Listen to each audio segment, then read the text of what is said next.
What's up, everybody?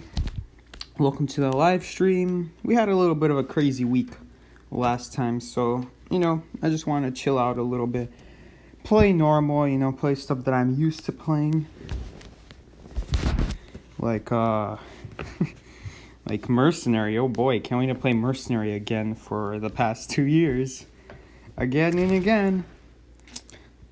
All right, welcome to the stream, guys. Hello, Cassie, Lantern. Hi, guys. Welcome to the stream. Hello to everybody else.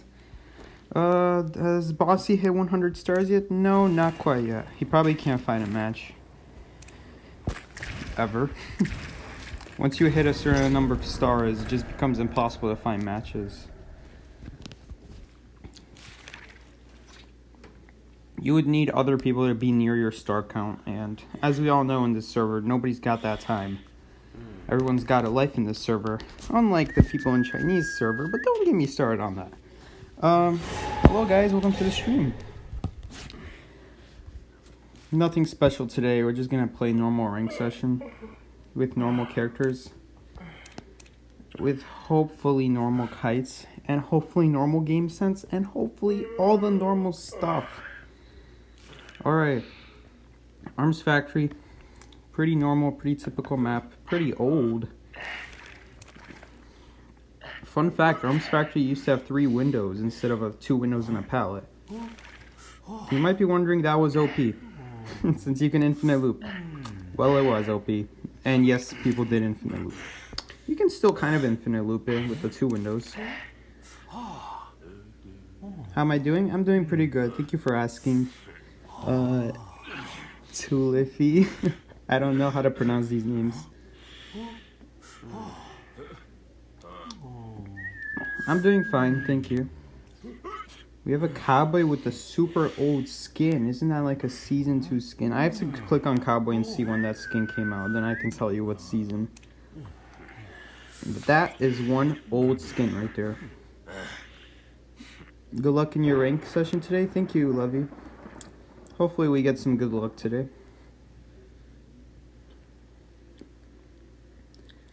Leo's memory got like 4 different adjustments. There was a time where the whole second floor of the building was way longer. There used to even be a pallet up there. It used to be a triple window area. When it was so different. You guys should search up old Leo's memory when it first came out.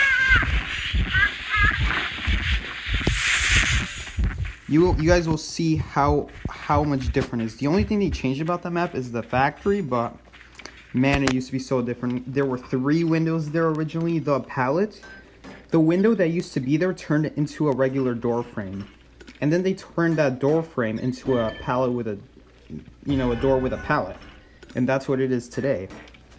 But man, it used to be so different. 3 windows. The second story was way longer. There was way more of it. They removed most of it these days. There used to be 2 windows and a pallet at the very end of the second story stairs. Now there's only 1 window and no pallet at the end of it. Man, those are some OP times. Looks like we're not going to get a normal kite on this normal day. No. My life has to be difficult. Alright. How many times do I have to ping and people still come to my cipher? To be fair, he's the decoder of the team, so he can take my cipher. That hunter's definitely sitting there. And I need to save my health for a different rescue, and someone's decoding that cipher, so I can't do that one. And I have a heartbeat, so if this hunter just straight up leaves, this is when we rescue. But he's not leaving. But as soon as he does leave, now I'm a little bit too far. I guess we're not going to rescue. We have to save our health for a different rescue. Because for those of you that don't know, just because you're a mercenary doesn't mean it's okay to rescue when you're at half health. Thoughts on the Acrobat, please, and also what tier do you think he is? Acrobat is a very circumstantial character. His best map is Moonlit. So if you get Moonlit, go ahead and play Acrobat there, because what you can do is on some of the stations, on some of the train stops for the roller coaster, specifically the first and the last one, you can actually do some pretty insane shortcuts with the balls. But that's about all I have to say about Acrobat. He's not really amazing anywhere else. That's really the only place he's amazing at. Everywhere else is like meh. Like he's got some spots where the balls are useful to block narrow areas, but usually it's either very ineffective against the hunter, or the other thing is that they can go around it very easily. So I don't like Acrobat. For me, it's either A tier or B tier. And some people will get mad at me for thinking he's B tier at all. But I really do firmly believe, okay, he has 100%. This man has 100% page and he didn't use a single one. We gotta wait a little bit for halfway. It's just to get a little bit closer. If he just leaves the chair, that's also fine to rescue, but... Okay, we got the bait out. Alright, that was a perfect rescue. Technically not perfect. If we're talking perfect, the most perfect scenario would be he hits the chair, but we can't expect that to happen. I'll tell you guys why you shouldn't save these pages. Accelerated decode. That's it. Let's walk away from that. There you go. And Tentacle's about to spawn. Let's bait it out. Thank you. For those of you that don't know, as a rescuer, when you run away from the chair with Tide Turner, if the person goes down, if they get hit in Tide Turner at any point, as soon as they go down, a tentacle will spawn in front of you. So you got to be extra careful about that. Make sure you don't accidentally run into tentacle. With that curse mark on you, he will definitely hit you if you're not careful. So about the pages, you guys see, I'm getting a lot less value from these pages because we have accelerated decode. It would have been way more valuable to use these pages before accelerated decode. But anyway, back to Acrobat. Like, the dude's really good on one map, and that's it. Like, if you use him anywhere else, it's very circumstantial. Your best ball is the black ball, since it slows down the hunter. But the fireball, the snowball, those are... Like, by far, the snowball is the worst one. The fireball is, because if a hunter has a range attack, then they're not going to step in the fireball. They're just going to, you know, it's primed. Then, you know, they're just going to walk around it and use their ranged attacks, like a violinist, sculptor. They're just going to walk around that fireball. So, Acrobat is definitely not S tier. I'm stuck between trying to make you guys happy and being honest to myself. But I'm sorry, I'm gonna have to say Acrobat is B tier because he's just too circumstantial. It's circumstance on top of circumstance. If there's a ton of windows around you, that's when it could be helpful. But otherwise, it's very unlikely that you're vaulting multiple things. Your best use out of it is, your most common use, I should say, is going to be like blocking narrow passages, but the only ball that really does that well is the mud ball, so I can't give Acrobat a high tier at all. But of course, you guys can tell me how wrong I am about my judgment about Acrobat. Psyche, Acrobat is actually amazing, and you don't know how to use him at all. Well, thank you for telling how wrong I am. Truth is, I haven't played Acrobat that much either. All I can tell you is that, all I can tell you is theory. Theory. Sculptor has long range attacks, the balls are short range. Meaning it's very unlikely you're going to get value out of the balls unless it's to block a narrow passage. I guess if you're going to play Acrobat on any map other than Moonlit, it may as well be a hospital as well. But you'll get some fine value in hospital, a lot of doorways, narrow passages. You'll get some value with the balls, but like I said, it's not that effective against meta hunters. Oh, and you'll get your butt kicked if it's Blockwing, so. Psyche, the game audio is kind of loud, just so you know. Thank you for letting me know. I'll turn it down after this game. We'll play some forward. Just a solid rescuer, Solid chair rescuer. He doesn't have to go for football stunts. If you're not a good forward, don't go for the football stunts. I'm not an amazing forward either, so I don't think I'm gonna go for any football stunts unless it's something like a Wu Ching, something easy to pressure against. He's really just a solid chair rescuer, just like Mercenary. So I don't really mind when people ban Mercenary because there are so many rescuers that do their job super well anyway. So I'm not the hunter, but I'm just saying if I were them, I probably wouldn't ban Mercenary. It's not like if you ban Mercenary, the game is instantly over. I should really turn off notifications, but the thing is, the game just started, so... and it's a Wu Ching. I had a feeling it was a Wu Ching. But he chose not to even teleport on me, so... I mean, I was already by the pallet anyway, so... I didn't get that warning soon enough. Man, the man just literally left me and then teleported the next time. That's strange. That's strange. I did not expect that. Looks like he's just gonna keep pressuring me. Fortunately, he's got peepers, which is slightly annoying.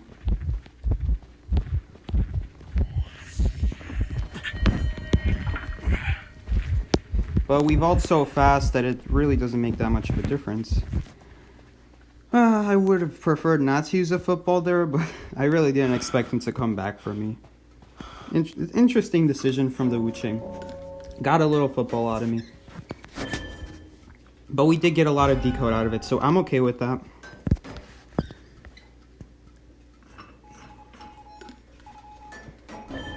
Cowboy or entomologist? I'm going to say entomologist because Cowboy used to be very good. In fact, back when Cowboy was very strong, I almost would have been happier if people used Cowboy over forward because Cowboy was just...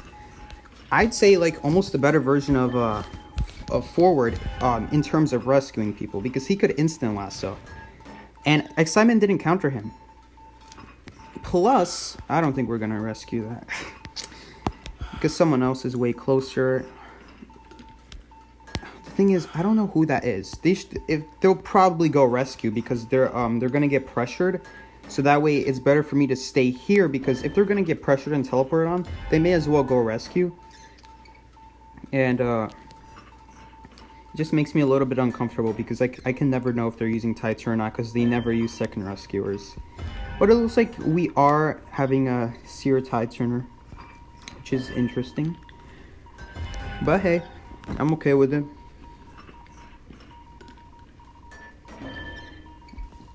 Oh yeah, but anyway, Cowboy, he used to be a lot better. He used to get a much bigger speed boost back then. He was so different, believe me. Now he hardly gets a speed boost from lassoing teammates. He doesn't get that much of a teammates from lassoing pallets either. He loses a lot of lasso in general now. Just in general when he even uses it. I have no idea if we can manage to get this football stun. I don't... Should we risk it? No.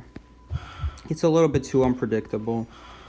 There's a lot of space between that wall and his landing location, so we definitely need me to be at full health, so I don't want to take that chance. And if he teleports here, that would be a interesting decision. Hopefully we don't get screwed up that much. I'm pretty sure he can't get... I can't speak today. I'm pretty sure I can't get terror shocked. That's okay. I'm pretty sure I can't get terror shocked on that window anyway because that window is on a height. So hopefully we're going to get pinged. The Prospector did indeed ping. But Prospector also isn't moving, so... That was a perfect pallet stun. That was perfect.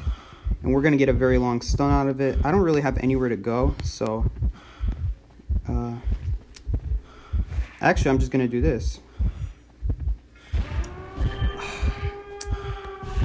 That was an, you know what, that pop was actually fine because, man, I can't believe that bell actually caught me. Man, never underestimate the range of the bell. Always overestimate it because it's huge. It's way bigger than it actually shows. So I would be a little bit annoyed at the activation, but because of my mistake, it actually paid off, so I'm okay with it.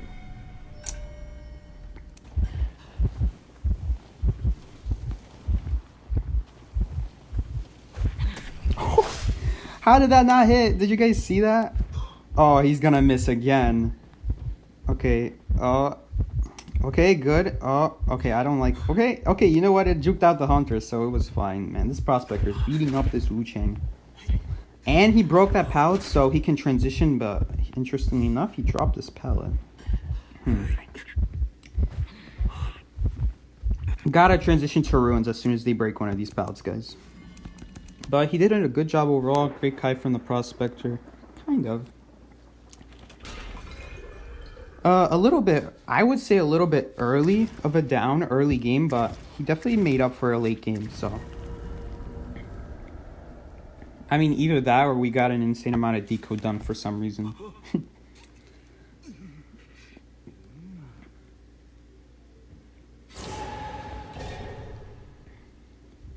Oh yeah, but anyway, you guys know Cowboy used to be a lot better. Now he's not very good. Can't instant lasso.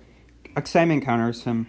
And he hardly gets a speed boost when he lassos teammates. So even when you lasso people, the problem is if you just lasso them out in the open and brought them to you, then they're probably going to die right away again. Oops, I did not mean to do that.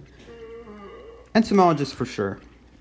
I would definitely choose Entomologist. Plus, she can support late game, maybe.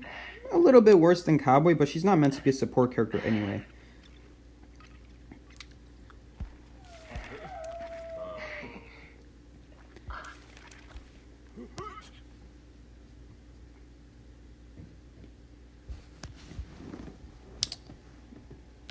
Oh no. Someone's saying hello to me, but I don't know how to pronounce their name. Hello Koichuru? I don't know these names. Are these like names from an anime? I don't know. Psyche, do you think Cypher Rush is OP? With randoms, no. If you're playing with randoms, it's not OP because what ends up happening is your teammates... I swear, so often of the time, if you don't get teammates to know what they're doing, that know how to read pings. Like, I could be pinging my Cypher machine as a mercenary, and no one ever finishes my Cypher later in the game. It's my teammates' responsibility to finish the Cyphers that are remaining. For example, if someone was kiting early game, and then the hunter teleports away from them onto someone else, it's the teammates, it's the rest of the team's mission to finish the rest of the person's Cypher that got teleported on. Something like that. That way you don't accidentally do extra Cypher progress, but most of the time that happens anyway. So if that ends up happening, usually the hunter wins or ties the game. But if you get a team that knows what they're doing, then Cypher Rush is a little bit OP.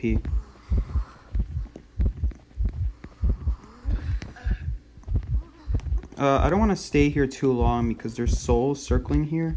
Right now there's no soul around, so... I'm not worried right now. If he keeps following me, I'll use an elbow pad just because I don't want to risk any hits.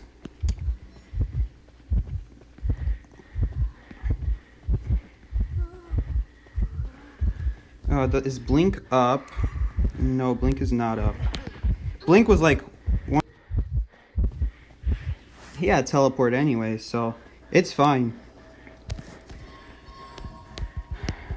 Not perfect. I used one elbow pad, but honestly, I wasn't expecting him to keep chasing me. So, if I was playing a kiter, I would have been prepared for it. Honestly, I think I could have reached that pallet, but it's alright. I'm gonna play safe. I'm probably not gonna be using any of these elbow pads anyway. It's good to save at least 2 for late game for detention. Oh yeah, what was I doing? Breaking this tree. You want to break this tree as the rescuer. If you're your team's rescuer, you're going to need to break this tree because you don't want a soul flying around you when you're trying to rescue. The souls that follow you are very hard to dodge. You're going to be... you're going to put yourself in a lot of trouble trying to dodge the soul that follows you. So you counter that by destroying the tree so a soul never follows you in the first place. But you guys see, in this situation, the Hunter teleported away from me. Now it's our responsibility to finish the Seer Cipher. I wasn't paying attention to pings, unfortunately, because I have to commentate. But hopefully my teammates know where to find my cipher. I will say follow me. I always say follow me for my teammates to know where my cipher is. It looks like the priestess found the Seer's... Oh, no. Okay, she found my cipher, so it looks like I'm going to have to do the Seer cipher later. Always watch out for fireballs. Please don't connect. Thank you.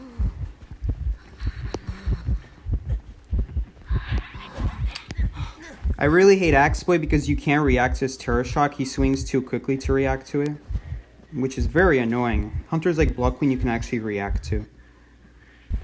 But Axeboy just attacks way too fast. So, if I'm not mistaken, I'm pretty sure the Hunter teleported on the ship. Full presence. Full presence Axeboy is so annoying. Okay. I think this is the one. Yeah, this is definitely his cipher. So, this is how you cipher rush. Always work on the person's cipher. Never leave any cipher unfinished. Never start new ciphers if someone else already started a cipher. Because now you guys see, I would have had to start a brand new cipher, but because I knew where the Seer got teleported on, I'm going to be able to get a head start, 30%. So this is where cipher rush is OP. Okay, that's a questionable decision considering I'm a mercenary. So here's what we're going to do. He just teleported on the ship, which I think is a little bit of a mistake. Because no, I didn't get the elbow pad. That is not obnoxious. I literally elbow padded into this hole and it didn't put me in the hole. Unfortunately, Mercenary is just kind of buggy like that, and I really can't do anything if it doesn't send me in the right direction. We could have avoided that hit right there, which is very unfortunate. That's really unfortunate. Some of you might be wondering why I didn't vault that window. It's because if I vaulted it, the purple soul that's following me would perfectly align. So that would just cause a immediate hit. So I'd rather take the elbow pad out the hole instead. I think this is a waste of time healing again, personally. So we're definitely not going to heal again. Instead, we're just going to prepare for the gate. Or Seer can rescue.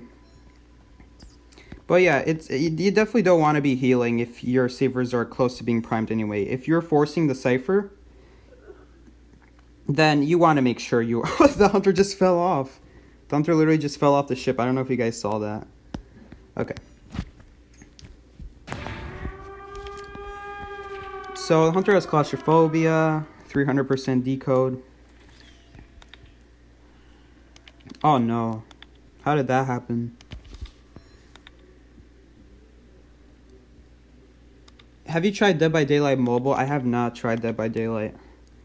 The thing is, I already play Identity 5, so I don't think I need to play more asymmetrical games. Asymmetrical 4v1 games. Identity 5 is enough.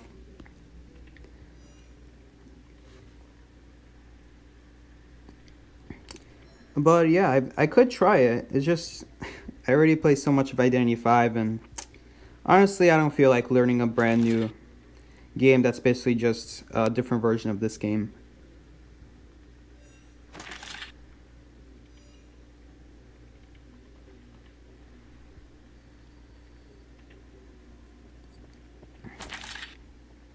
Okay, well, I think the priest is accidentally portaled into the basement.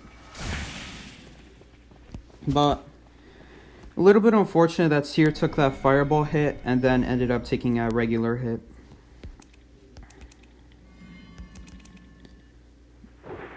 We totally could have won that. It's just his kite was a little bit too short.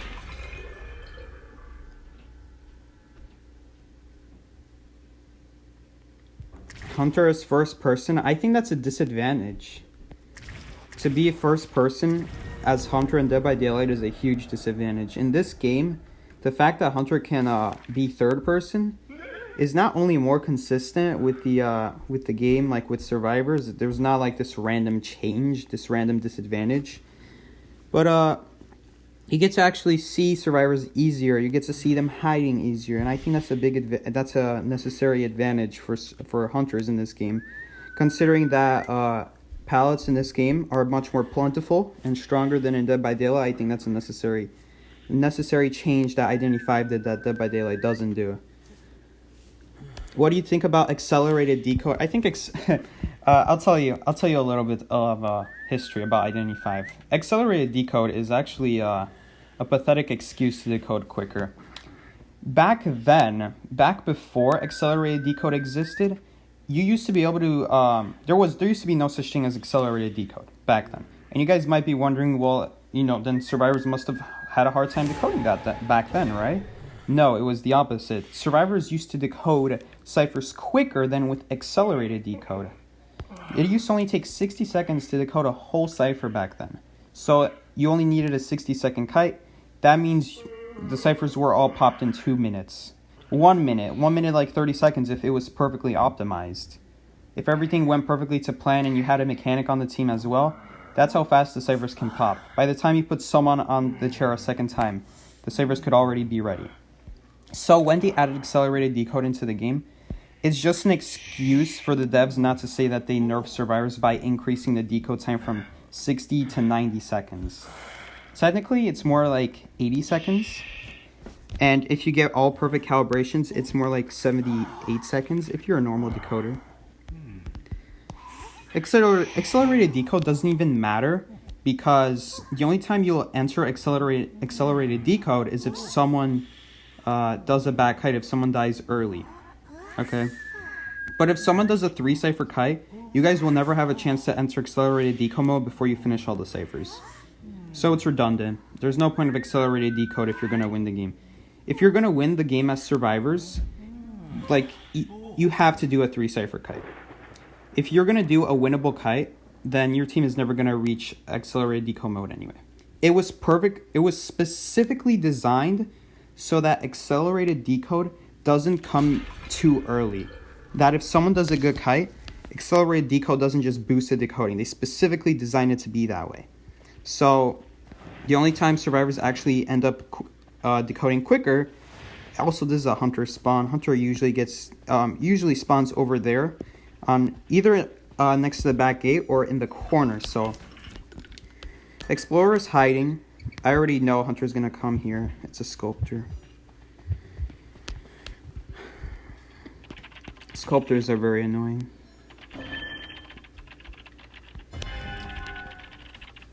Any tips for Seer? It's a lot like Perfumer. It's a lot like any survivor. I really don't have any specific tips for you. You just have to kite well. If you end up kiting, don't give basic hits. Don't let the hunter attack you for free using a basic hit. For example, let's say it's a penguin, right? Let's say it's guard 26. You, just like any other survivor, should only allow bomb hits. There is no excuse to be taking regular attack hits because you have pallets, you have windows. The only way you should be getting hit is through bomb hits. So he's just another survivor. If I were to give you one big tip as a Seer, yeah, I don't just kite well. I know, Ying. I know it sounds dumb to say, but that's the truth. You just can't give any basic hits to hunters. If you do, that's a mistake. Huge mistake. There's no excuse to be taking basic hits.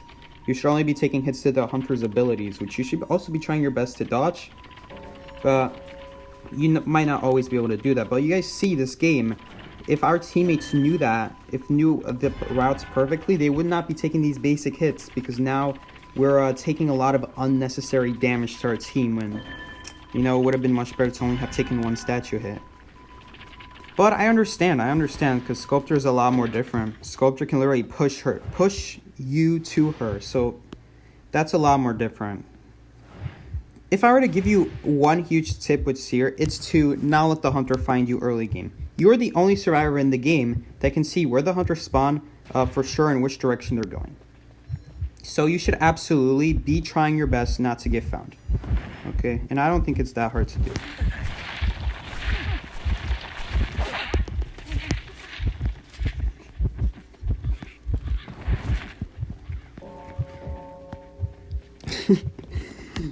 I don't think it's that hard to do. I probably shouldn't say that. But seriously, just if you want to know how to place here the best, just always be on the move. If the hunter's going in your direction, just move out of your area. Don't try to hide. Don't do any of that fancy stuff.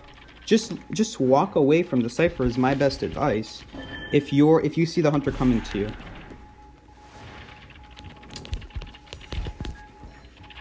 But if you do end up kiting, then I don't really have much advice. Just, you know, you're basically like any other survivor, but at a slight disadvantage.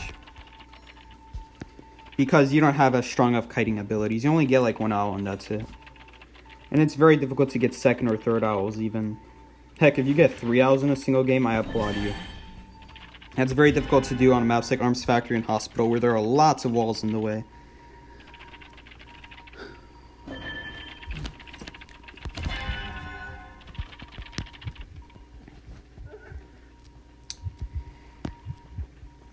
I definitely don't want to decode here with a heartbeat, because I'm about to get statued on, most likely. If the hunter's approaching me, I'm gonna keep my distance. It's so obnoxious how Sculptor has such a huge range with her abilities. And it's so accurate, too. It's not like, we're not talking like Ripper range. Like, technically, Ripper has infinite range, but realistically, his range is only like 5 meters, because anything more than that and the hunter will be able to dodge it.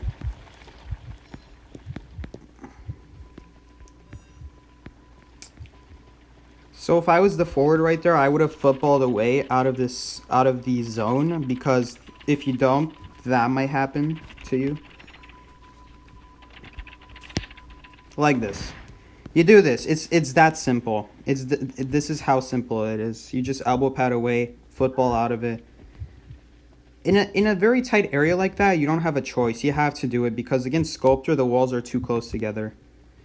And I think we've officially lost this game, because our forward wasn't able to rescue, and we took 1,000,000 hits. So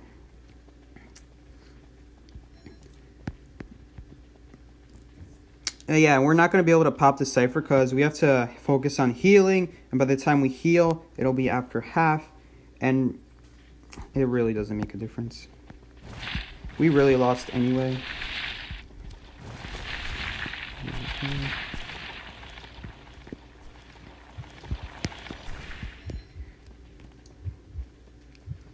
Obviously, it definitely would have helped if our forward didn't go down like that.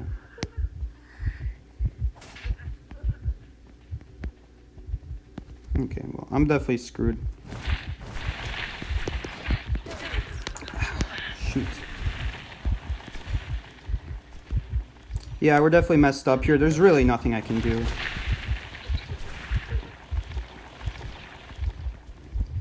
Really nothing I can do. Why is this hunter always surrendering? I don't even know who this hunter is. And why are they always banning Lawyer? It's always the same person. They might just be banning Lawyer because they know we're not going to win anyway with teammates these days.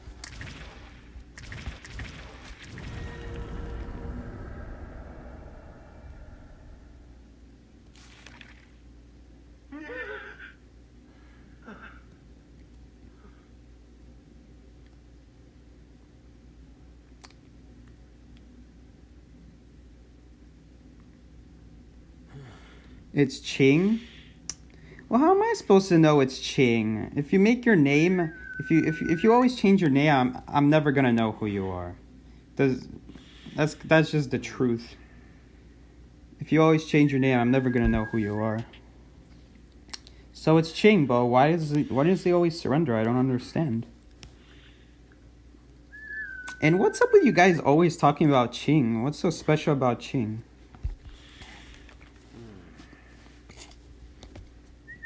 Is he like an amazing hunter? It's not even his account. I don't even know what his account is anymore, honestly.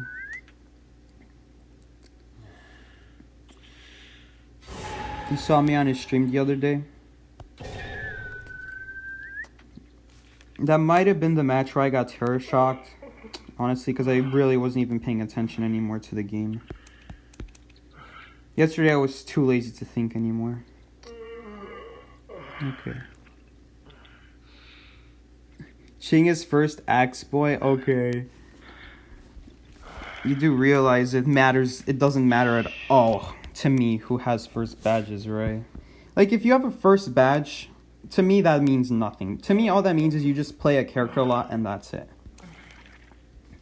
A lot of people have first badges and they're not that great at the game. I wonder who's the first mercenary right now. No. But I don't know if his mercenary is good or not, so... Like, look at me. I'm not the first mercenary, but arguably I do deserve first mercenary.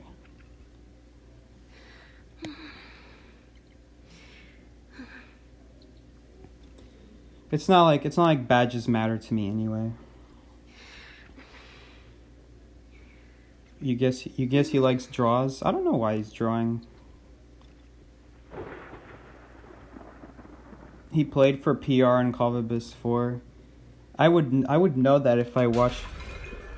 Guys, I don't know any of this stuff. I don't look at leaderboards. I don't look at competitive stuff. Okay, this is a really dangerous spawn. I don't like this spawn because Hunter can literally spawn on any side of the map. So right there, they spawn in that corner. Probably not the best decision to just instantly reveal the location. That Hunter literally revealed the location of herself instantly by releasing those cats, so... Not the wisest decision, but...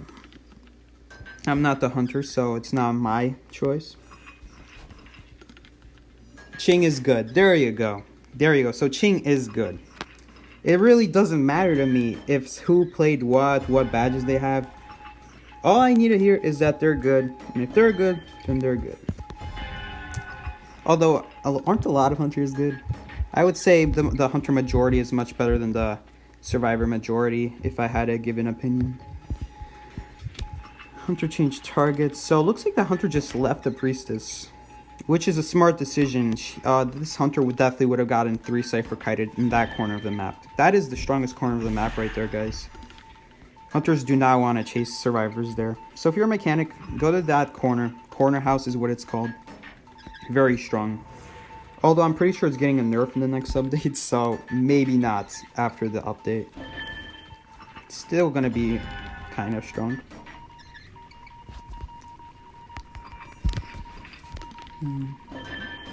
And is meta in China opinions on that psyche? I don't understand why. Maybe people just don't know how to kite anymore. Maybe people just don't know how to rescue anymore. You know, I don't know. A lot of people say Anne is a difficult hunter to rescue against. That really depends. Honestly, most of the time I don't have a problem with Anne. Anne for me is one of the easier hunters to rescue from. If you want to know a difficult hunter to rescue from, it's the hunters that are unpredictable. Axe Boy, Sculptor, Penguin.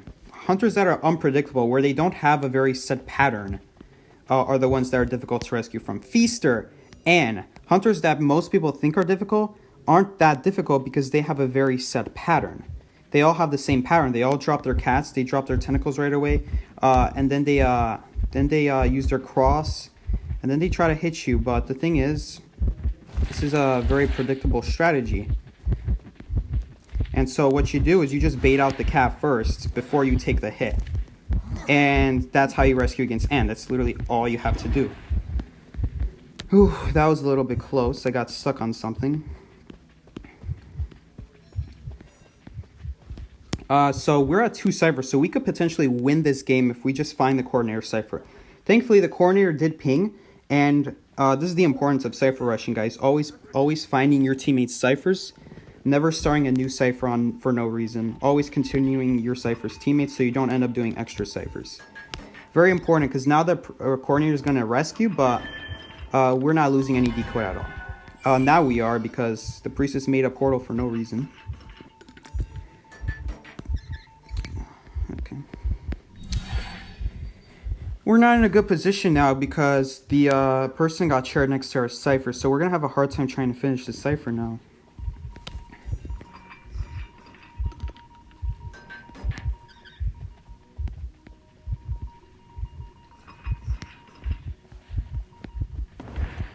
We gotta be careful. I can't afford taking any hits right now. So, he's gonna shoot. Am I... Oh, okay. I don't know if that's gonna cost us. Can we at least get a pallet stun? I don't know why Coordinator didn't throw the pallet down.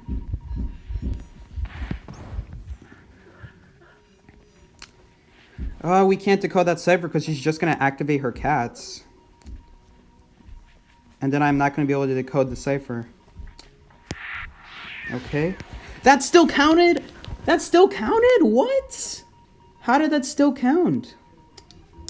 I was outside the range. That's not fair. I did not know about that about the cats. So it works very similar to the Wuching Bell then. It has very similar physics, even though they're completely unfair. Well, we could have actually popped the Cypher earlier, but that should not have connected. That's all I'm saying. Oh. She blinked forward, so it doesn't matter anyway. I'm actually not going to go to that Cypher because that Cypher is pretty much primed.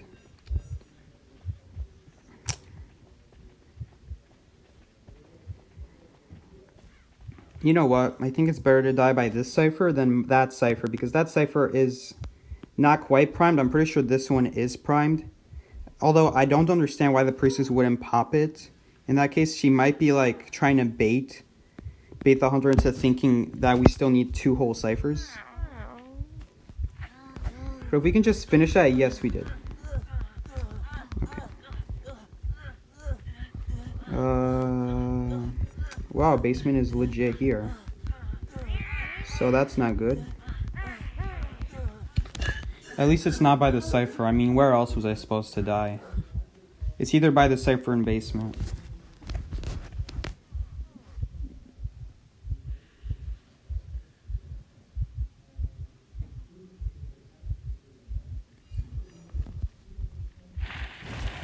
Man, you guys are really convinced Anne is a better hunter than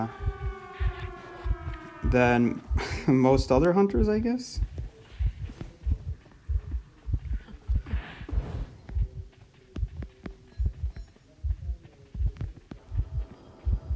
Okay, can we at least get a portal there? If we can at least get a portal, that would be great.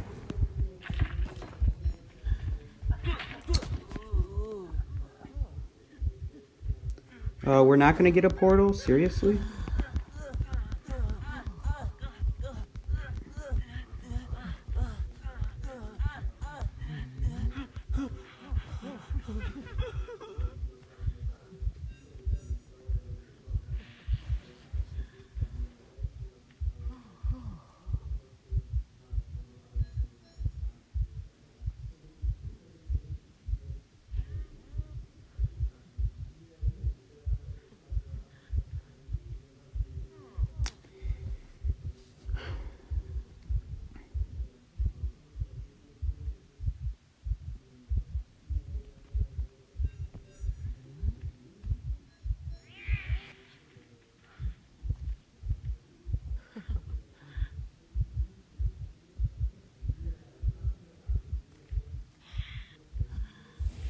So you're saying Anne is a good hunter because of ties?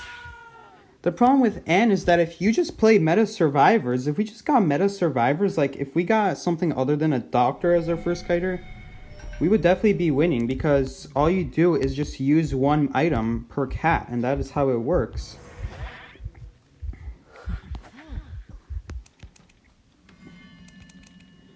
And like the thing is, like, you also need your teammates not to screw up.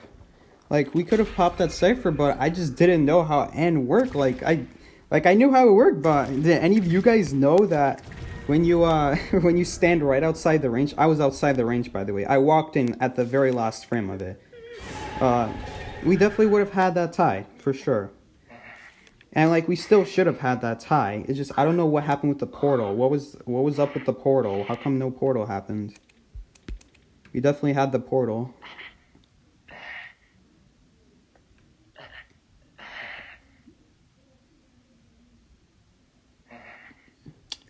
Several people are playing Anne in China. Would anyone of the audience that has been watching for me years now know what I think about the survivor public in China and the hunter public in China, and what I think about the Chinese survivors in general over there in China. Seki, what tier do you think Broken Wheel is? It's really hard to say. She's definitely not S tier anymore. Like, if there ever was a point where Broken Wheel was S tier, it's definitely not anymore. After all those nerfs, it's hard for me to say if this is a A tier hunter or a B tier hunter, because the problem with this hunter is you just if you go on a Broken Wheel against a map with lots of windows, you're gonna have a very difficult time.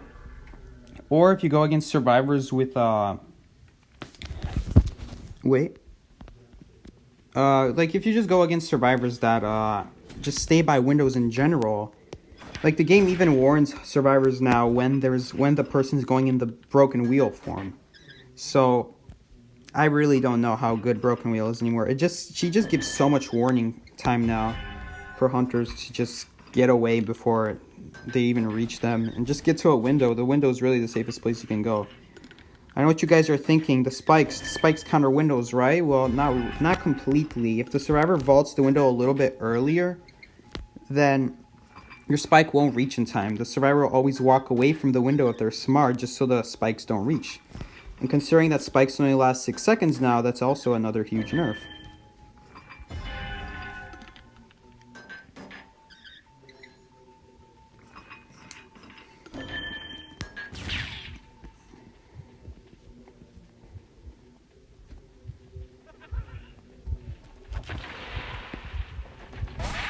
That's annoying.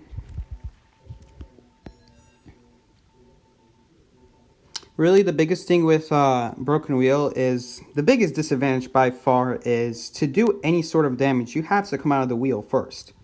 And as soon as you come out of the wheel, that's when the survivors start using their items. That's when they start using their elbow pads, their footballs. It's going to be very difficult to try to reach them at that point. Not to mention you can take out your own spikes, so you don't ever have to like walk across the map to take out spikes now. Unfortunately, I don't know what happened over there. Honestly. I'm pretty sure the doctor was in range of a window.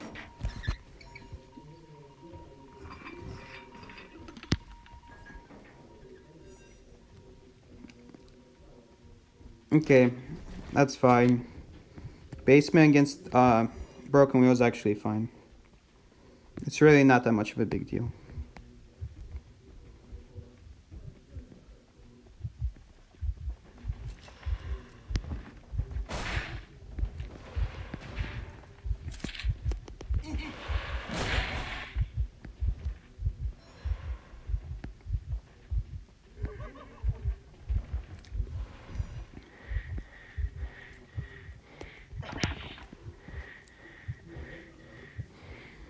Why Basement has Broken Wheel? I don't know. That was a strange decision.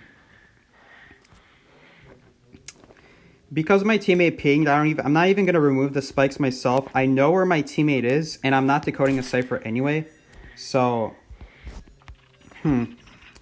technically, you can make the argument that we shouldn't have taken out the spikes since it wasted decode time. But it really depends if this lucky guy goes to rescue. Which I think this lucky guy should, which he is. Okay. Honestly, you can make the argument that we shouldn't have been removing spikes since that wasted time decoding.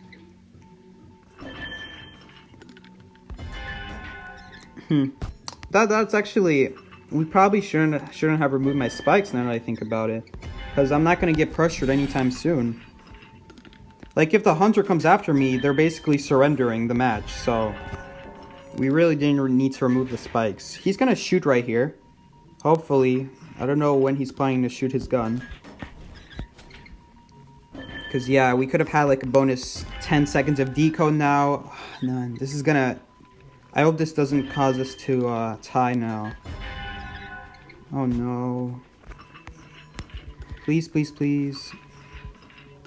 Should we just pop? Okay. Yes, he had the gun anyway, so we're just going to activate. With broken wheel, it's so obnoxious when the people you're chasing have full health because you can only put 3 spikes inside of them. You can't put a 4th spike. You can only put 3 spikes, so if your target is at full health, you're going to have a really rough time trying to knock them down in 20 seconds. Because if you don't knock them in 20 seconds, that's how fast the gate opens, so... Yeah. That was a good win. Good win. Good flare gun. Very clutch. I'm surprised the hunter fell for that.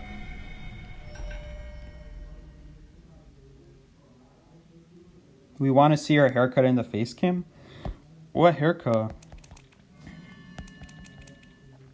Miss Psyche face cam. I can't really...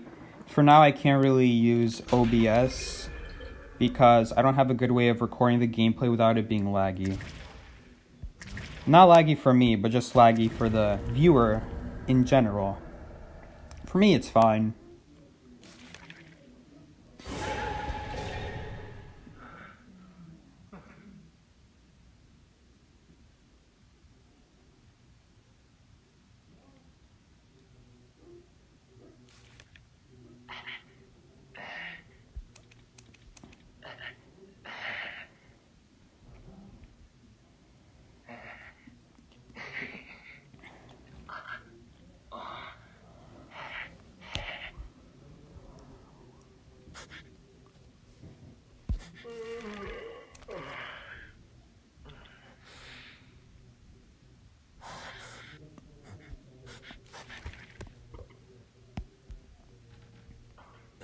Maybe I'll go entomologist if we get like hospital or something. Hospital is entomologist's best map. So strong. She could really be S tier in hospital. On hospital, she's probably S tier entomologist. It just slows down the hunter so much, and hospital is already such a strong looping place. There's just no way they're catching up to you. It's crazy how good entomologist is on hospital.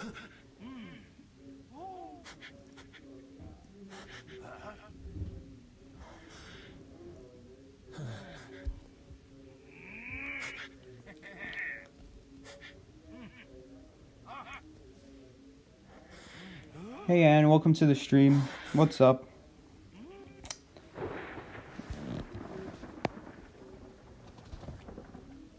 Lucky guy saved the match. For sure, he did. Although I feel like we could have had the same result if he just shot right after the rescue. Okay, I'm not in the great area against Ann.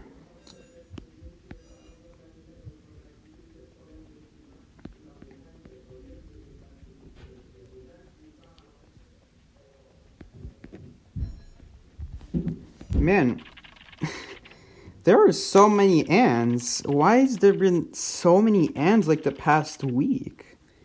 Are you guys like, you guys seriously think that's why? Because it's being used in Chinese server? I don't know. For me, it's like a questionable decision to go Ann.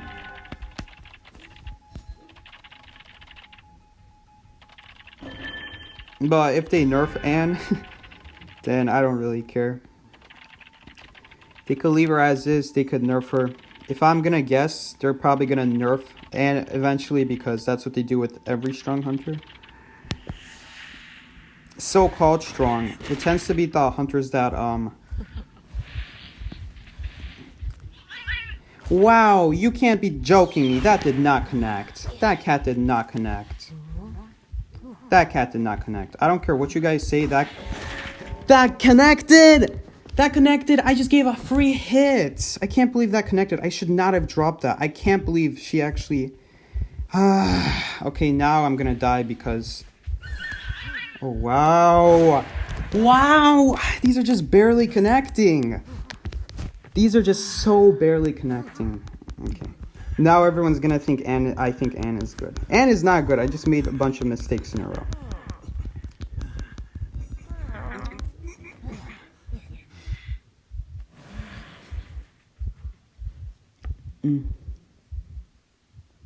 Did anyone get enough apples to get it? You mean like the Call of Abyss accessory? Dude, how is anyone supposed to get 41,000 apples? How is that possible? Forward screwed up. Now that she has full presence, I don't really have a chance. Yeah, that sucks. Oh, she just removed my item, so that's fine with me.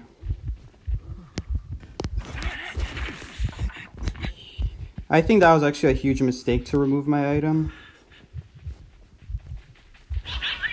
He's not falling for it that time. Huh. No! Man. I should be a little bit more patient.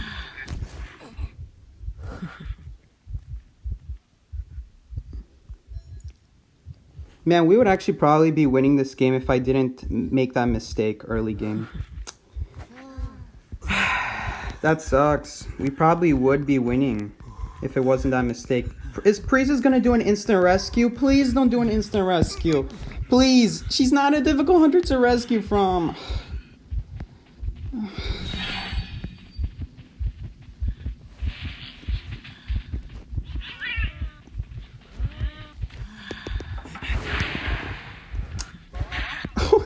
It actually body blocked.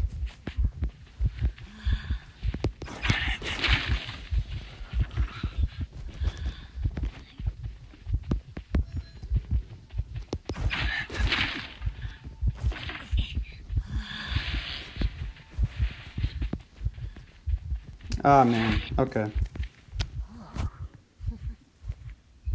Well, we would definitely be winning if I didn't make that mistake early game.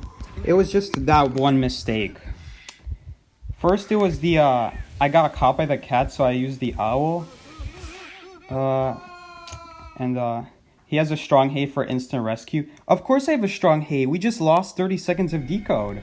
We lost the whole 30 seconds of decode. That's a whole half a cipher. We should be able to tie still. Even though my mistake kind of costed us. Okay, well, I'm pretty sure if he didn't drop that pallet, the cat would have ran out. Okay, that time the person doesn't know how N works. If you get caught by a second cat, the second stun is way shorter. The second stun is way shorter. So that person literally just wasn't moving. They could have saved themselves a hit. Isn't that first N? I don't care what place this N is in. This is not the N being good. This is the, well, okay, the N did play well, but then again, how hard is it to play N? It was just me playing playing bad is what I did there. Oh my gosh, why is this mercenary using elbow pads when he could have just walked? I can't watch this match anymore. I messed up so bad. It should have been a win. Honestly, it should be a win, but I just took that hit because I really didn't think she would walk up to me that quickly. I should have waited on the what's it called? I definitely should have waited on the pallet drop. Would have saved me a hit. I didn't even think she would catch up to me. Huh.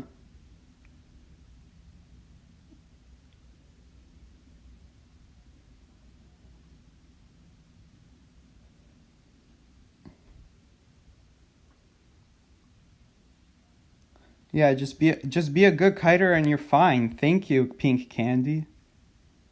Be a good kiter.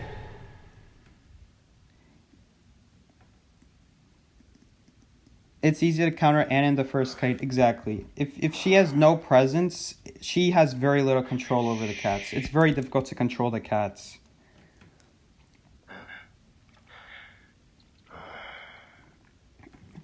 It was really once I gave that accidental second hit. Huge mistake by me. Huge mistake. Because now she gets to cross. She gets a lot more control with the cats. Huge mistake by me. Psyche, did you go bald? No.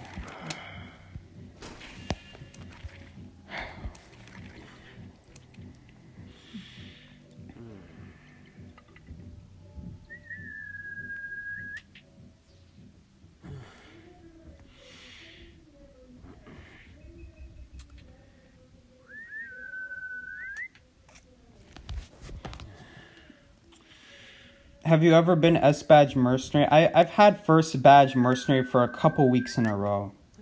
The reason you don't see me have S badge mercenary is because the past year online school has been a thing. A lot of people do online school. What does that mean exactly? In the United States, online school has been around since February or March of 2020. So that means people skip their online classes to play the afternoon rank session, which previously no one did.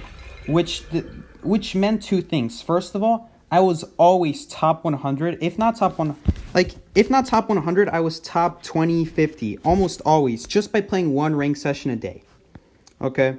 But I don't do afternoon sessions. I don't care what day of the week it is. I don't care if I have school or no school. I don't do afternoon sessions. I limit it to one session a day because 2 hours is enough for me. And it's fine because everyone else also has school. You know? So since everyone else always had school, oh,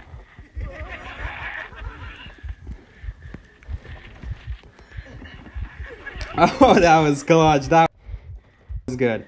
But since everyone else also had school, they couldn't play the afternoon session either. So what that meant is I always had a ton of S badges just because I just played well. I played well. We got a lot of wins. I had a good duo at the time. And we were fine.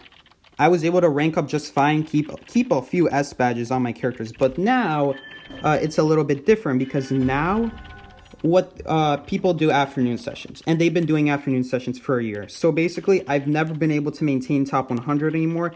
And I've never been able to maintain S badges anymore because people play twice as much as I do now. Because they skip their online school and they just do whatever they want. Which is unfortunate for me. Because I don't do that.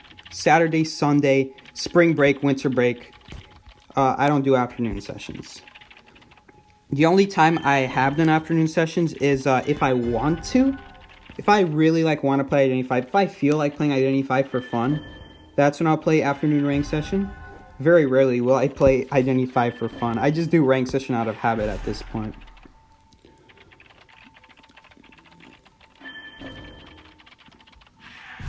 But, yeah, I can't stand 4 hours of rank every single day for ever and ever and ever.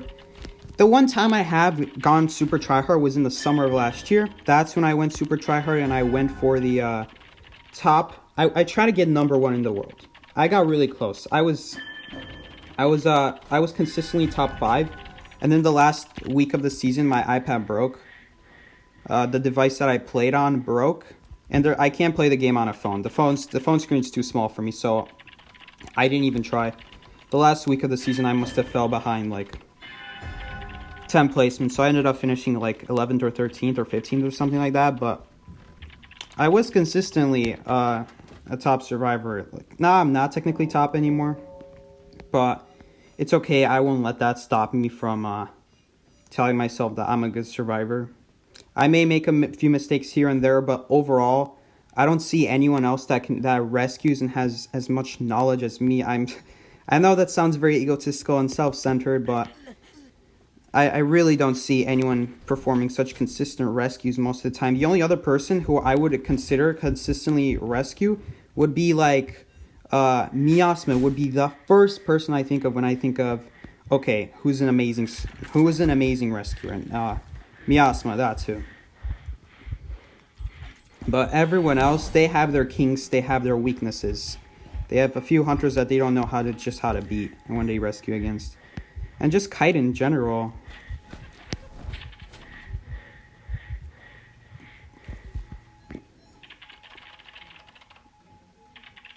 Psyche narcissist confirmed. But that's why I don't look at badges. That's seriously why I don't look at badges. I don't look at badges because I don't feel like those badges represent me. I don't feel like badges are a good representation of anyone, in fact. If you're a good player, you'll show it. You won't need a badge to prove it. Oh no, I think the wildling is going to go down. Wildling can't be broken wheel. Oh, unless she picks up. Okay, but it's a little bit too far though. For those that don't know, when the broken wheel hits a wildling out of the pig using spikes, then he actually falls off the hog and the hog goes away. Very depressing, as if wildling wasn't bad enough. When will you do the new route videos? The problem with the new route videos is they're making a change to hospital. I already had all the hospital videos recorded. Every single route on hospital was already done. All I needed to do was edit it together. But then 2 weeks later, NetEase announced that they're nerfing hospital, which, by the way, I think is actually a buff. I think they're buffing hospital. I would argue it's a buff because they're removing a window and birdcage and replacing it with a pallet, which means you can enter hospital from a fourth direction, which totally isn't broken. And that means now you could drop the pallet and you could immediately go up the stairs onto the second floor and use the second pallet. So, we'll see. But the thing is, this is such a huge change that I had to completely scrap the project. I had to get rid of all the videos. I saved the videos on a drive, of course, in case I want to reuse a few, in case some routes haven't changed. But overall, this is such a huge change that a lot of my past routes I am gonna change. It's not gonna be the same anymore. Like, places that would usually be dead-end corners are no longer dead-end corners because of the fact that you can enter hospital from a new direction. So I think dungeon is actually here. All I need to do is not get spike trapped. And as long as I don't get spike trapped, we got this. Is there actually no dungeon here? Okay, that's annoying. Wow. 2 and 3 chance of dungeon, I don't get it. I'm not actually gonna make it. I'm not gonna make it to the gate, I don't think.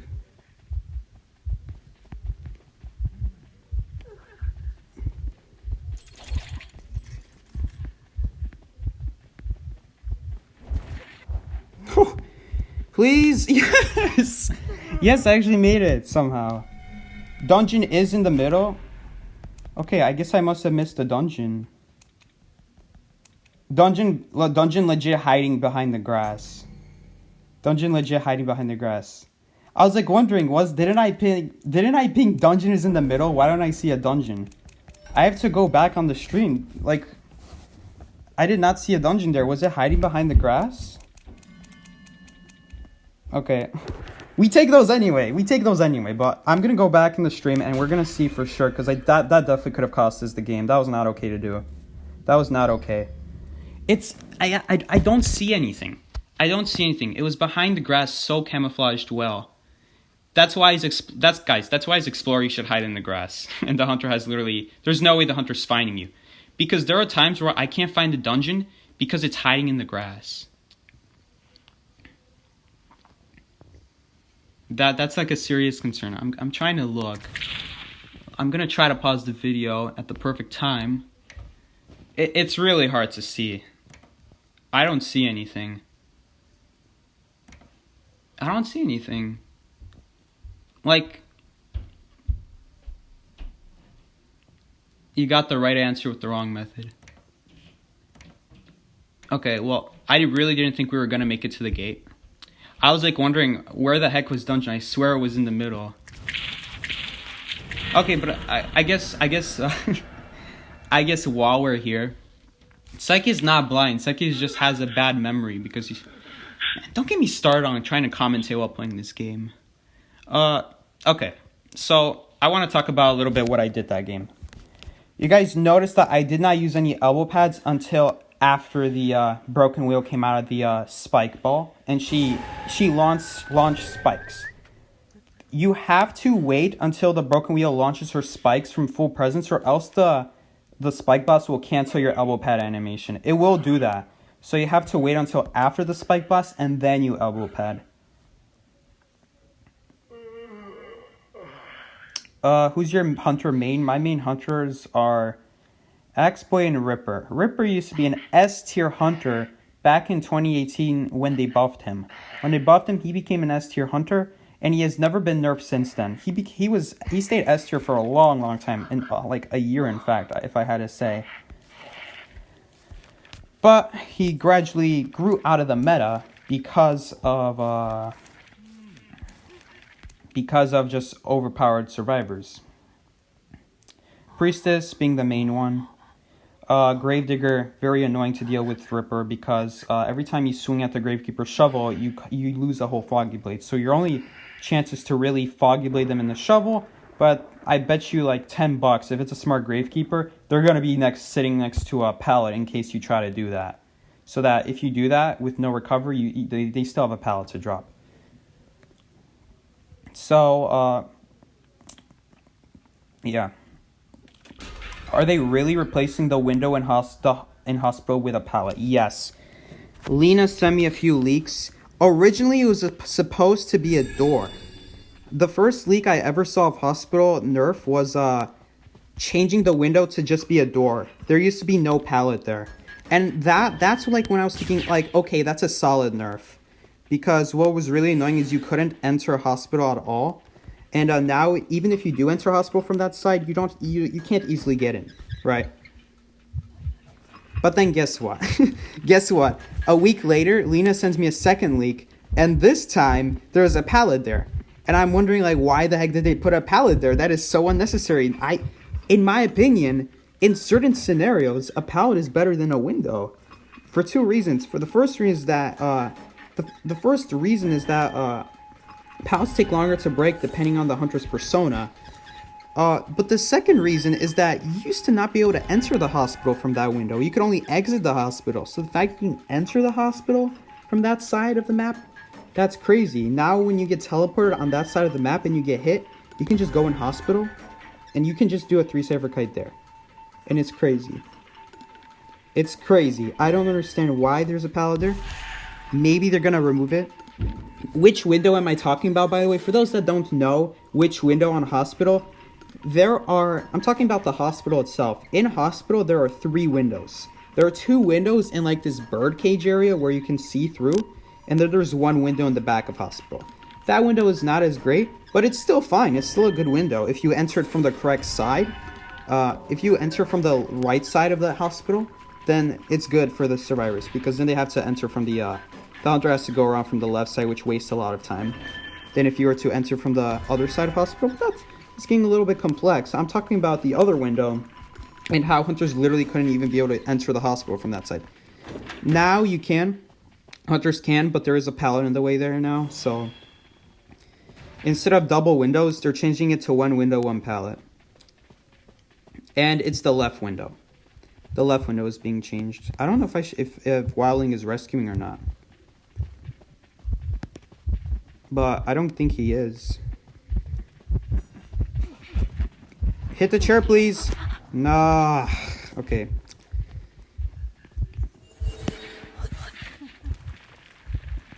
Maybe we can body block, but nah, the painter's running away.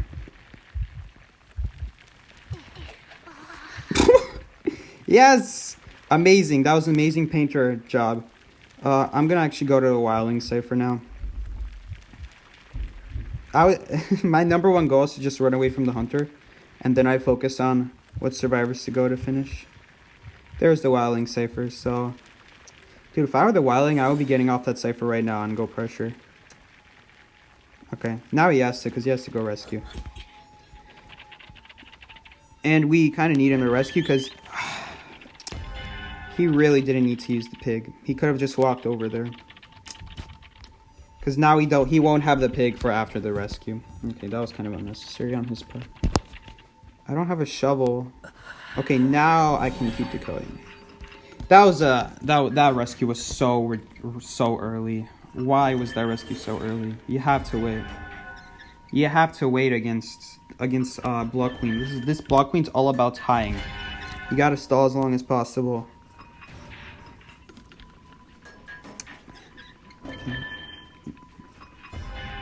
At this point, we're praying that she doesn't pressure the cipher.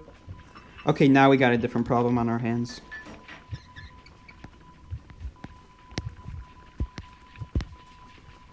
We got 2 problems on our hands now. Blood Queen's right next to us. Okay, you know what? She just made it so easy for us by doing that. She gave us a free rescue when everyone was damaged. And she's going after the painter now, so as long as this painter can bait out a mirror before going down. We would prefer he bait out the mirror before we pop, because now he's just gonna die to a mirror immediately after. It happens every single time. If the Blood Queen plays well, yep.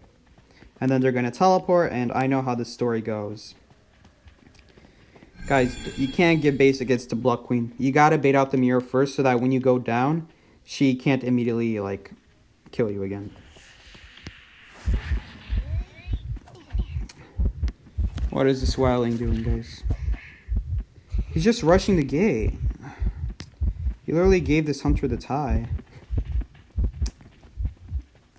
All he had to do was run away with the pig.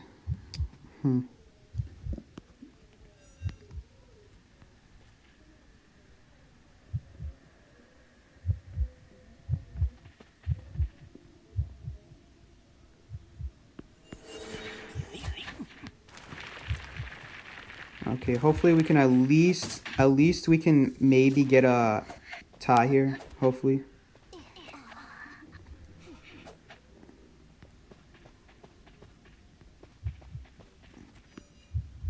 Okay, we will. We will. Why didn't you body block with the shovel? First of all, that's an incredibly risky move to do. Second of all, Wildling wasn't pinging his cipher. He wasn't pinging the gate. So I can't take that risk. I have to save myself. If he's not gonna ping the gate, like he pinged it 20% or 30%, but he didn't ping after that again. So it's hard to tell where he is and if we should commit to the gate or not. Like if you get guys, life lesson here for Identity 5. Not exactly life lesson, but I guess game lesson. If you're getting teleported on when the gate is at like 95%, don't rush it. Please don't rush it. The gate has an animation even when it reaches 100%, so you're just gonna die. You're just gonna die. So just run away from the gate. Psyche, why is Sculptor the meta and not Guard 26? Guard 26 has a few weaknesses. The biggest one is map control. He doesn't have map control. Yes, he has very good like chase potential, but the problem with him is that he can't pressure from far. Survivors that are far from him, whether that be 30 meters or 100 meters, he can't do anything about them. Yes, he can throw bombs if they're within 30 meters, but if we're talking about ciphers being decoded from far away, he can't do anything about that. Sculptor, on the other hand, can any time in the game throw out her chisel, her little stabby thing, and she can just see where everyone is on the map. As long as she throws correctly, she can see where you are. She can stop you from decoding, and that's why Sculptor is better than Bonbon. The other thing is that the sculptures are very unpredictable. Bombs are predictable. You can basically read most bonbons, like where they're gonna throw their bomb next, and when they'll throw their first bomb. They're much more readable. And bombs have a specific timer as well with them. There's a certain point where you're safe from a bomb until you're not. Sculptures does not work the same way. Sculptures keep bouncing back and forth, and it's very, very annoying. So many times you just get hit by a random sculpture. And it's so annoying because you don't even get to see it before it hits you on the third bounce. Like, sometimes you'll dodge a statue, it bounces away, and then you drop the pallet, and then you get hit by that same statue because it bounced back to you again. And it's very annoying. It makes Sculptor very unpredictable. Too much things to juggle.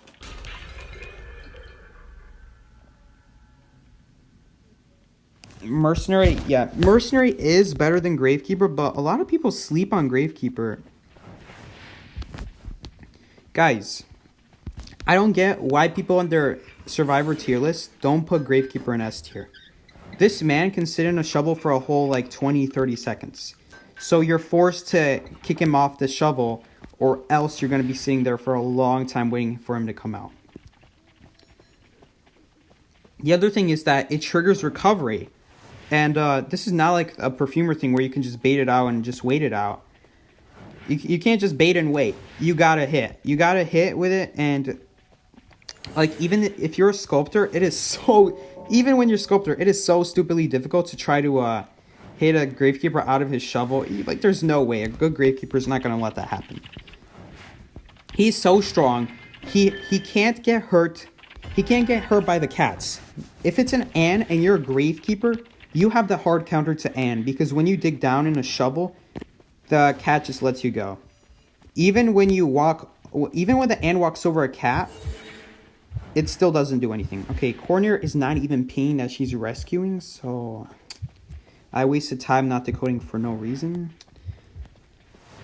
And that was not the greatest flare gun from the coordinator's part. Not good. You'd never want to shoot in balloons. On top of that, the hunter had excitement anyway, so maybe it was fine. Better to know now than never. So I guess the coordinator got lucky that they had excitement and not like... They had excitement, and so, you know, they got it out early.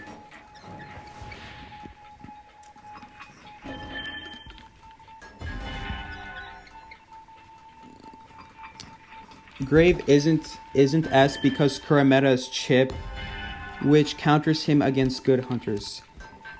No, Numer, that is not how it works. Numer, if you're a gravekeeper and you're a sculptor, all you have to do is hug the sculptor's feet, and they cannot do anything. They can try to sculpture you, and it just won't do anything. They have to hit you out with a basic hit, and that's why I'm fine with playing gravekeeper against sculptor. Now, if we're talking, okay, nobody's pinging today that they're rescuing. Nobody. I'm just wasting so much time walking back and forth. Nobody's pinging today.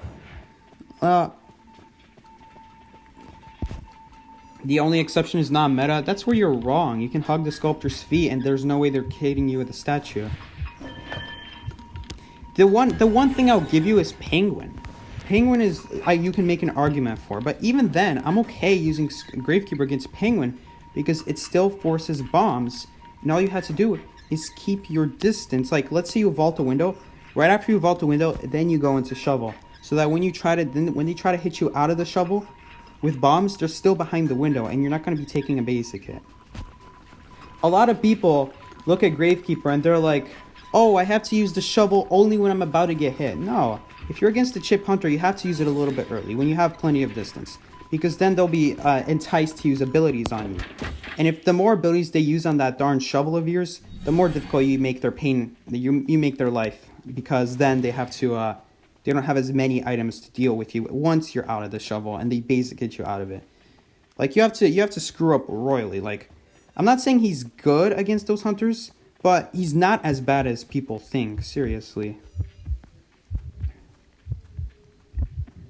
Like, Numer, have you tried hitting a Gravekeeper out of a shovel with your statues? Because a good Gravekeeper doesn't stand next to walls against a sculptor.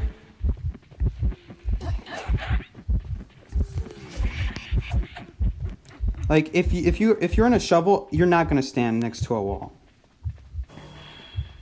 You're always going to be moving.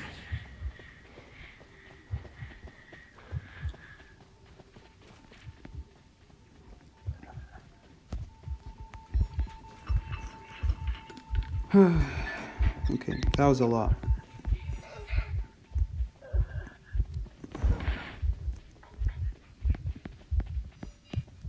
Honestly, I know that looked really weird to not go perfectly straight, but I didn't want to get mirrored directly in front of me, so that's why I try to make my pathing a little bit unpredictable, because I used an elbow pad before she used a mirror. Who says Grave is bad? I'm not saying Grave is bad, but I'm just trying to say that a lot of people think, okay, Grave is not S tier because of counter chip hunters. I don't think that's a valid reason to put him out of S tier. If we're talking rank, he is definitely S tier. If we're talking like tournaments, you can make an argument. You can make an argument there. And I think we're gonna lose this game because the mechanic got shared next to our cipher. And there's no way I can rescue at half health.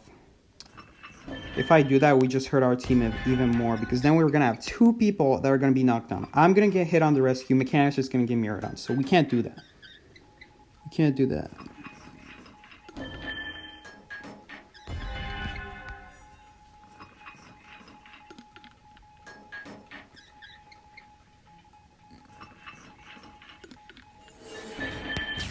Oh, that's why I don't look at chat, or else that might happen. I don't know, guys. I don't know what's happening today. Mechanic, like, we had 2 times today where our survivors weren't pinging that they were rescuing, so I ended up wasting a little bit of decode time for no reason. Whew. She actually struggled out. Okay. Who's better than Grave, Mercenary, and Forward? You got a point there, but I don't play forward, so for me, I count it as a great kicker.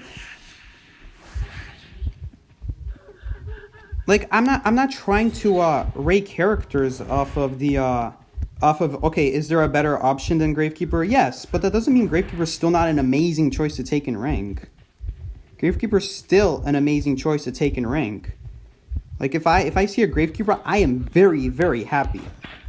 This guy, I consider Gravekeeper very, very meta and very, very good. Very, very, very meta, very, very good. In some scenarios, he's better than Forward. In some scenarios, he's a lot better than Forward. If it's an Ann, I'd rather have a Gravekeeper on my team. And now that we're getting a lot of Anns in rank, because China thinks that Ann is a good hunter, I'll be very, very happy having a Gravekeeper on my team.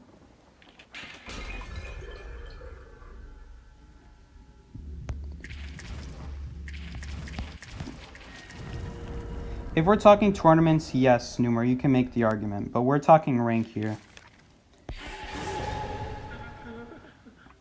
If we're talking rank, because I don't wanna talk about tournaments, because 99% of people who play this game do not play in tournaments. So making a tier list that has to do with tournaments, that's why when I'm gonna make a tier list, it's not gonna be a tournament tier list. First of all, I don't play in tournaments, so I don't think I will be the best person for that.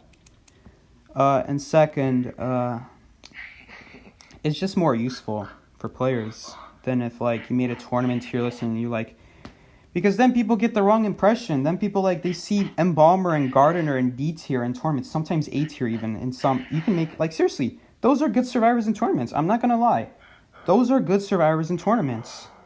But it's usually because the hunter has more bans.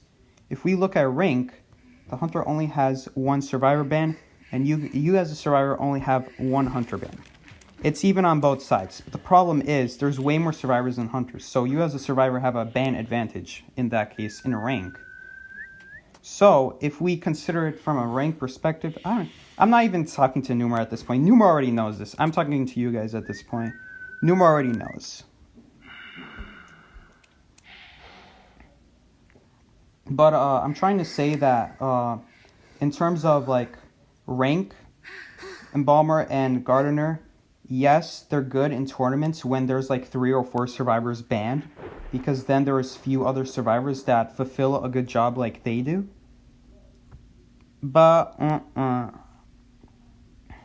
I would say that overall, the tournament tier list doesn't really match the rank tier list.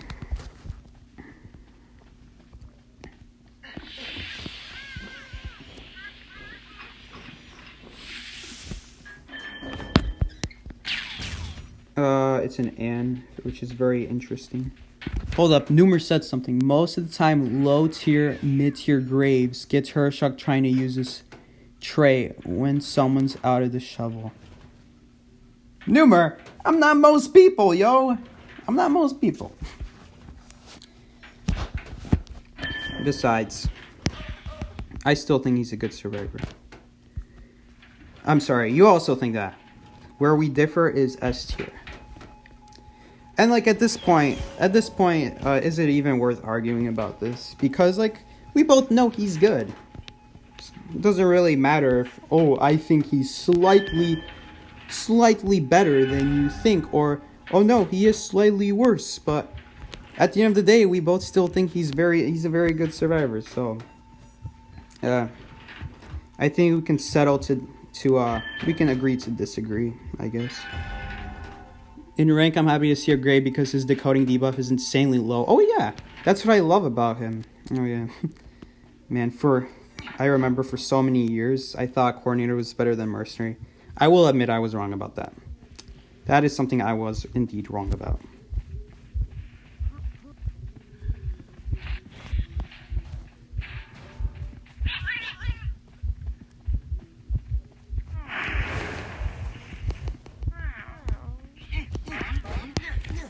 Okay, I had to focus a little bit there. Anne is definitely not the easiest hunters to rescue from, but I have a very common strategy that works against pretty much every Anne. All of them do the same thing. There really isn't much outplay potential when you're rescuing against Anne.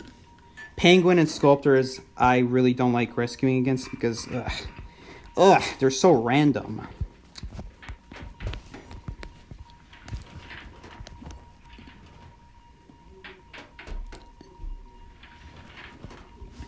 Ugh. Those hunters suck rescuing against. Arguing Mercenary is better than Forward is in what expect. Sorry, did I say that? Okay, I hope you're talking to someone else. Yeah, sometimes Mercenary is better than Forward, sometimes Forward's better than Mercenary. It goes both ways, I think. Like, seriously, Forward is such a beast sometimes.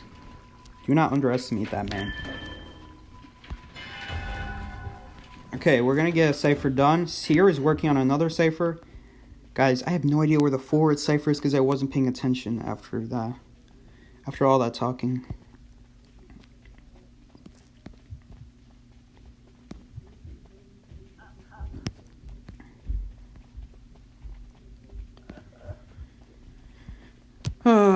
Just another example of if I wasn't commentating, I'd probably be paying attention. Man, I would feel so bad if that was Forward cipher across the map right there. I would feel so bad.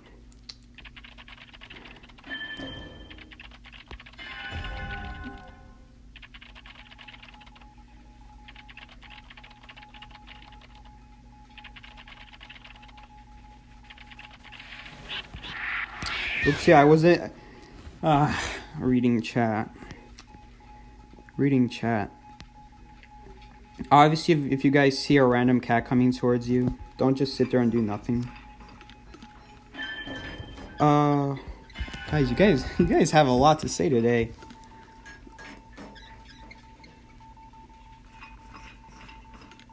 Oh yeah, the summer tournament. We played in it. Mumu, Blu-ray Scar, John. And I'm only saying Mumu the correct way so people know who it is. Because I'm afraid if I say it the wrong way, people won't know who it is. But yeah, we played there. And, what else can I say? We played there.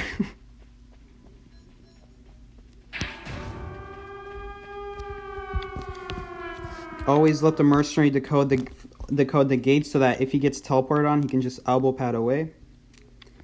Always make sure you elbow pad away from your teammates. So I'm gonna elbow pad to probably the left. Everyone is here. What? The mechanic is all the way back there. She might be getting chased. Oh, okay. We take those. Did Numer go away? Is Numer still here? I think Numer might have been disappeared. I didn't get to see if he disappeared or not. Oh no, Numer's still here.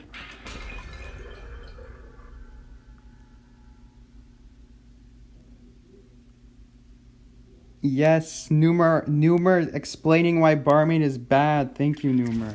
Yes. Yes. Go get him, Numer. We don't talk about the analogy. Yo, you guys remember the mama analogy? There's a reason why we don't leave behind mama when we agree to play with her. Ready for next season? Yep. Ready? Ready? I'm like, I don't even know what to say to that, honestly, because every season is exactly the same. Every season, I swear, man. We hit 200 people, so of course there will be a lot of people. Dude, we had 300 yesterday, and that was when we made the stream all about like I play whatever Survivor's chat tells me to pick. And obviously I may have picked Survivors that better benefit me, but I didn't see anything crazy. Like it was just a bunch of mid-tier Survivors. Seki, thank you. You once told me to drop the Survivor every 3 seconds and Cowboy can rescue it, and it has changed me as a hunter. No way, yeah. Yes. No problem, normal kid. I give that tip because they nerfed instant lassos. You may or may not have like seen guides on this. There was a player named Blue Racecar. He was a beast cowboy player, and there was this thing called instant lasso, and he made a guide on it. Cats made a guide on instant lassoing as well. I don't know if Numer made a guide on instant lassoing. I feel like I've seen Numer play cowboy before, so I wouldn't be surprised if he has a video on how to instant lasso as well, or him instant lassoing. Basically, what this would do is as soon as you picked up Survivor, there wasn't even a second where you could drop the Survivor. They would instantly rescue them off of balloons. But they removed that, so yep, you can just drop the Survivor every 3 seconds, and it just resets the timer. I do want to say one thing though that I found out. Someone in my Discord, Halogen I think, told me about this. Halogen actually told me about about what Cowboy can do. Even if you drop the Survivor, if you still keep holding your lasso on the Survivor, it'll still stay charged. The lasso will still stay charged. So you can get an instant lasso that way. So be careful of that. Make sure you force the cowboy to reset his lasso before you pick up the person again. Or else, if you just drop the person and pick them up again and the cowboy didn't let go of his lasso, he can just do another instant lasso in. So keep that in mind. Halogen sent a video in the Discord, in my Discord. By the way, we have a Discord server. Hunter spawned over there. It is an Ann. Okay. I'm very scared. Oh no, it's an Ann. What will I do? Seki, may I please play with you? Unfortunately, this is a very high tier rank, so you have to also be at least a champion if you want to play with me. I don't have a duo right now, and I might not ever have a duo again. Maybe if Okage comes back. There's just a lack of good players that haven't been taken already, so it is very difficult to find good players that I can trust, that I can play with, that can do their job well, whether that be kiting or rescuing.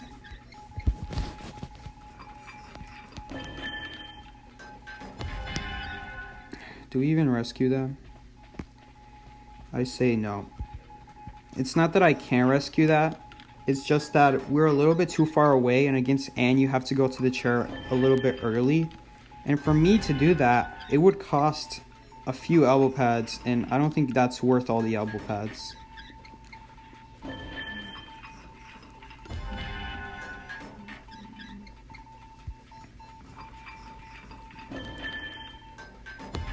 You'll have a duo next season, relax.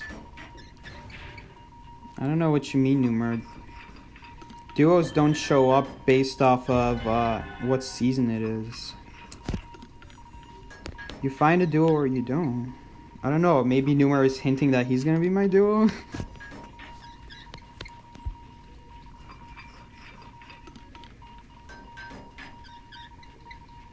And it's popular due to Call of Abyss recently, blah blah blah blah. Ugh. I've had enough of this tournament talk. My word on this, who literally cares? Who cares? I've seen this over and over, time and time again. People just copy the Chinese server, and it makes me want to throw up. This server is so uninnovative. I'm pretty sure there's a better word to say that, but this server doesn't innovate at all. There's like no innovation here. There's no sense of discovery. There's no sense of, finding out new things, how to counter this, how to counter that. We just do what we see in the tournaments, and we never think for ourselves, and it's it's so annoying. I want to see some innovation. What's gonna be next? Gamekeeper is gonna be a TIE Hunter just because someone decided to play Gamekeeper in the Call of Abyss? Is that what's gonna happen next? And then guess what? It's probably gonna work because I don't even think our survivors are very consistent in this server to be able to beat that. So who knows? Who knows?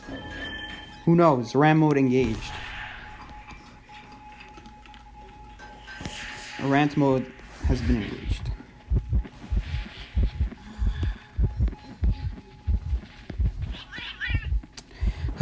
So annoying. A random cat that I don't even see engages with me. Hold up, did you guys see that? I swear that a cat got attached to me. Where did it go? And I didn't lose my item. So what happened to it?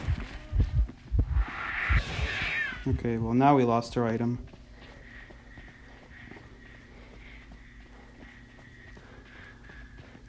How come I didn't lose the item last time? I definitely got a cat attached to me. I don't know what happened there. That was a nice perfume. Good perfume.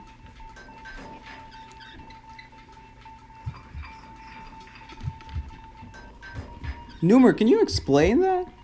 What happened there? Did you see that? Okay.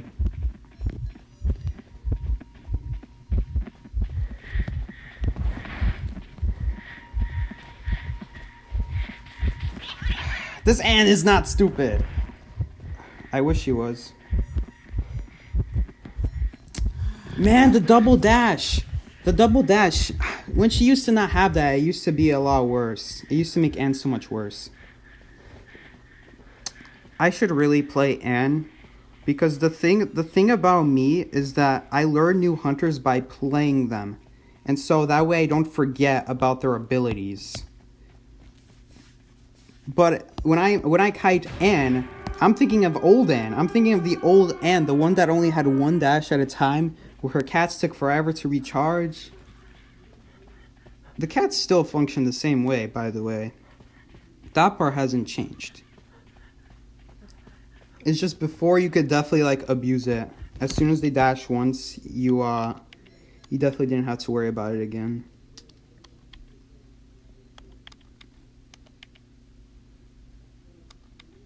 Maybe she jumped when you dashed. No. The cat still stays on you after she dashes. You know what I think happened? I think the exact moment she pressed to activate the cat so that I can't use my abilities, I dashed away. And I'm not sure, but I think what happens when the Anne clicks to activate the cats so that they go away and deactivate items, I think they disattach from you. I think they unattach from you, and if you're caught in the range, then you still get the no item effect. And I think I will pad it at the exact frame, but there's no other way I can think of. There's a slight moment where when she activates the cats to remove your abilities, it stays still, it stays in place. It doesn't take it off right away.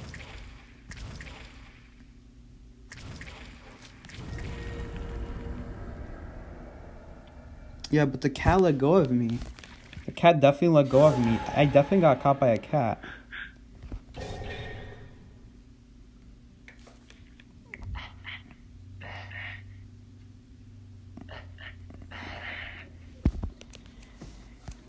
I definitely didn't play that well.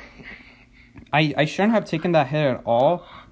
If you're gonna play mercenary, the best way to play mercenary is to against Anne is to keep using pallets, and until you see them use the cat, that's when you use the elbow pad. And I'm just gonna go Gravekeeper because I'm pretty sure it's gonna be another Anne. Honestly, it might not be because that Anne is not banning mercenary, which is very interesting. Psyche, do you play 2v? I play it occasionally. Hellumber could be Hunter meta, legit. Legit, if Ann is Hunter meta, then what's stopping Hellumber? I'll tell you what, his chases. That's what.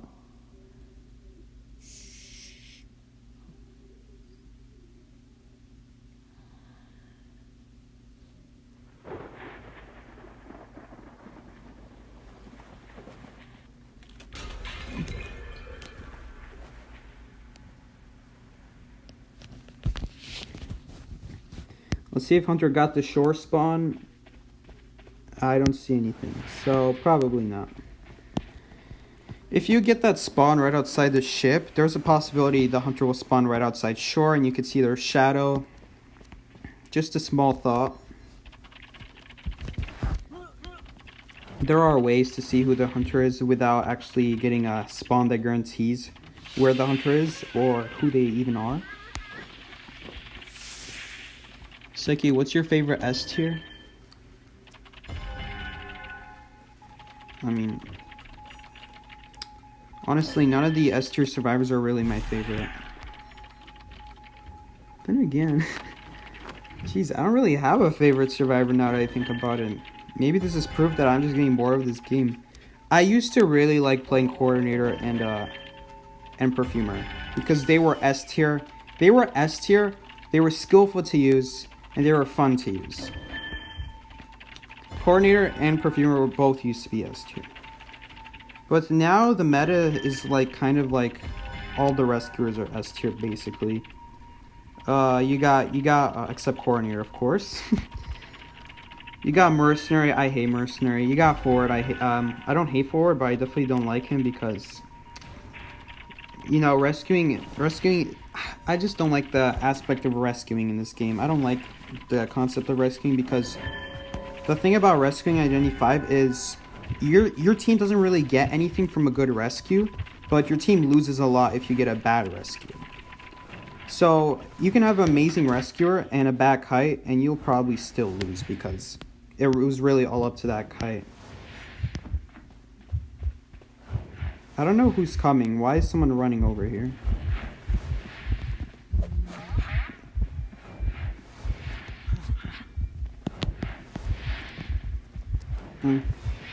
Okay, so that was interesting. We didn't even need to did I finish my cipher? I think I did. I must be going crazy. I can't even remember if I finished my cipher. Hold up, I can actually check the stream footage. Oh, I'm brilliant. Let's check the stream footage.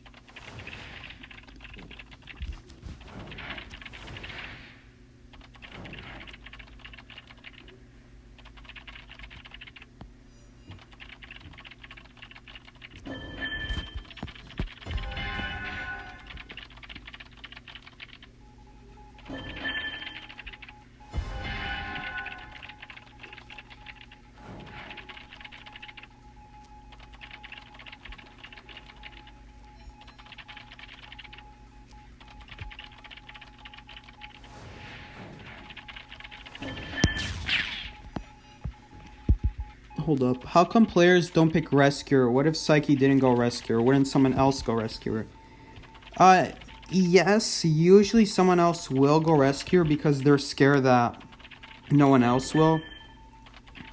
But that's also it's also very likely that they're not good at Rescuer in the first place.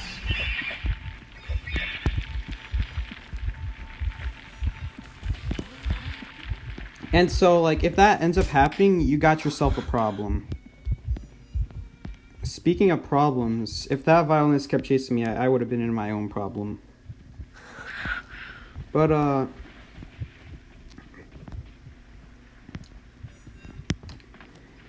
what ends up happening is you get a bad rescuer. I know we have a different cipher being decoded, but I'm afraid he's gonna go pressure that cipher, so... Okay, or he comes back here.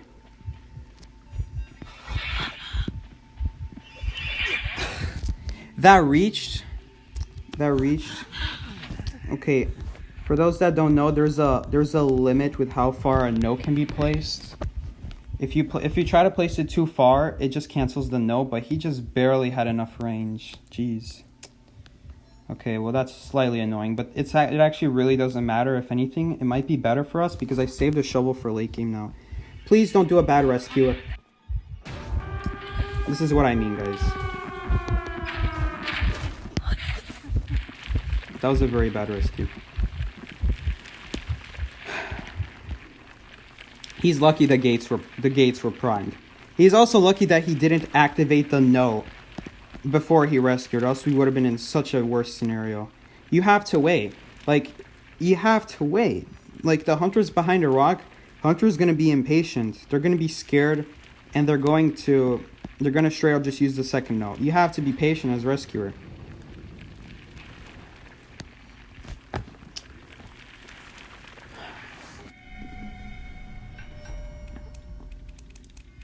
Like I said, it doesn't matter because we had the ciphers prime. But what if he was just a second too late, or what if the ciphers weren't primed? I see so many people do that.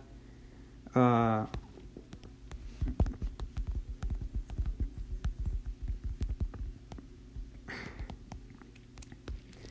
see so many people do that when the ciphers aren't primed anyway. They just get so impatient. They just do the rescue, and they're not patient at all. They're just, all they care in their mind is that, oh, I got a rescue, and they just allow the double hit on both people. That's a lot of dice. Oh, exactly 100. So we'll leave it there. You gotta wait. You have to wait. There's no other option.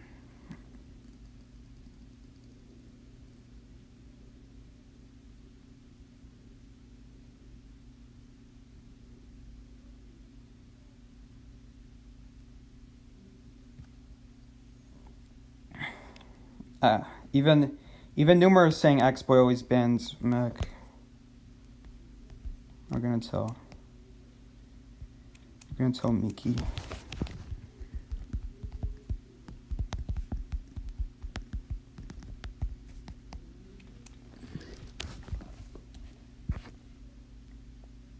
Is this the first time Psyche gets 100? I get 100 plenty of times. You guys just don't see.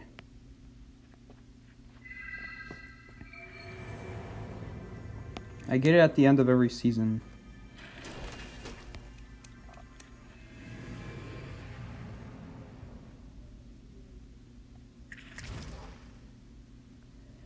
We'll play one duo hunter match because I feel like playing hunter. No, I don't feel like it. I don't feel like double teaming today.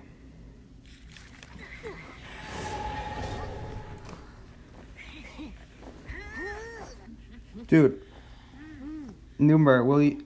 Okay, I see someone asking Numer about streaming FNAF. Numer, you gotta stream more FNAF, man. We gotta see that sister location. I love it when Identity5 streamers stream something other than Identity5. Because I don't watch Identity5. Identity5 YouTube videos don't interest me.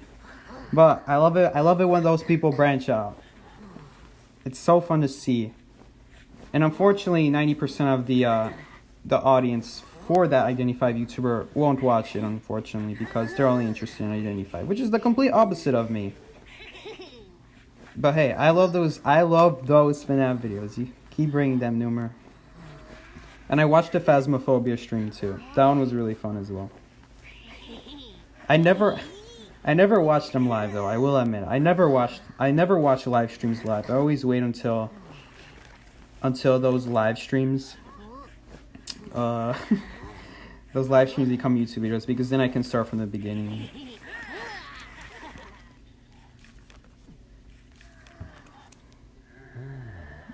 Numer finally got a match. Psyche asks Numer, the Lord has spoken. Psyche, where's my Minecraft stream? Who would even watch a Minecraft stream? Let's be real. Are you ready to watch another 3 hours of me farming blaze rods? Is that what you came for? Let me tell you, that wasn't really fun. If it wasn't fun for me as the person playing, it definitely wasn't fun for anyone else.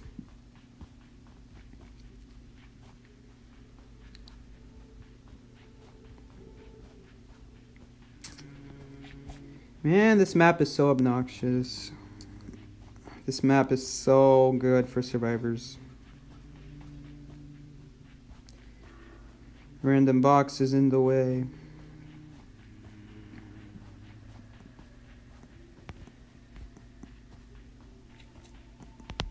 Can I drop? This is crazy.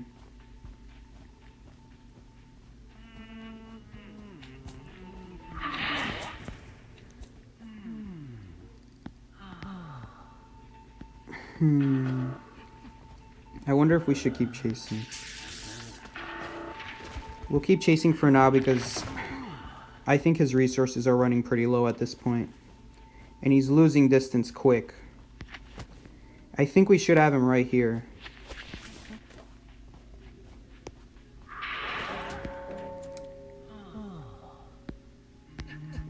And we did indeed get him.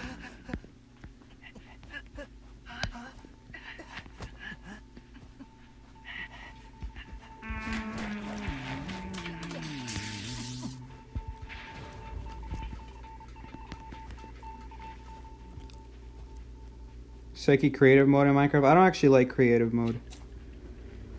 I don't like creative mode that much. I like doing everything legit.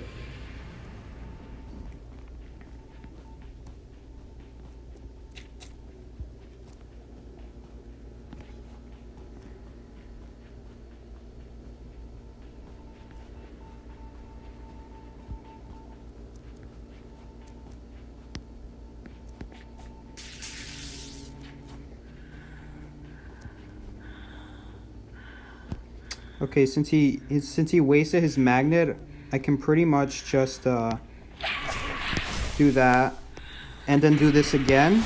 Okay, and we're gonna cancel the animation 2 times in a row. That's fine because of desperate fight. Oh, it's not fine if he makes it to that pallet. Okay, he could have made it to that pallet. I don't know why he didn't go for it.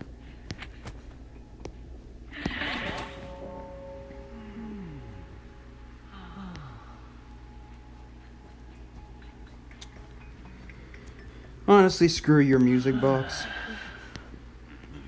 And screw you, prisoner. You're not reaching me.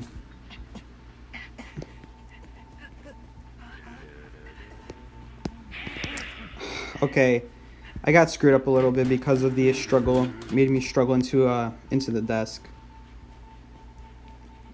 Oh, I forgot. He's still not quite dead yet.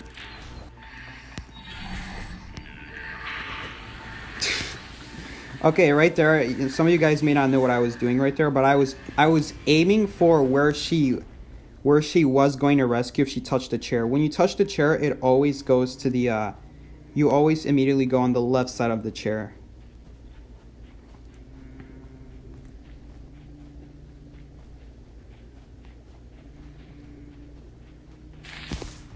Ah, that's annoying. A little bit annoying.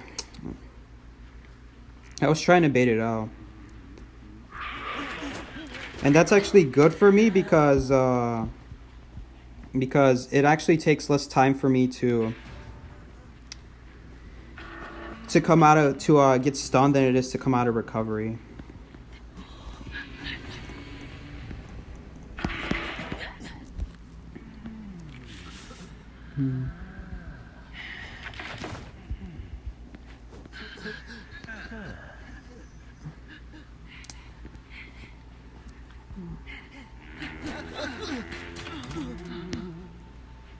Shoot. This is the last cipher.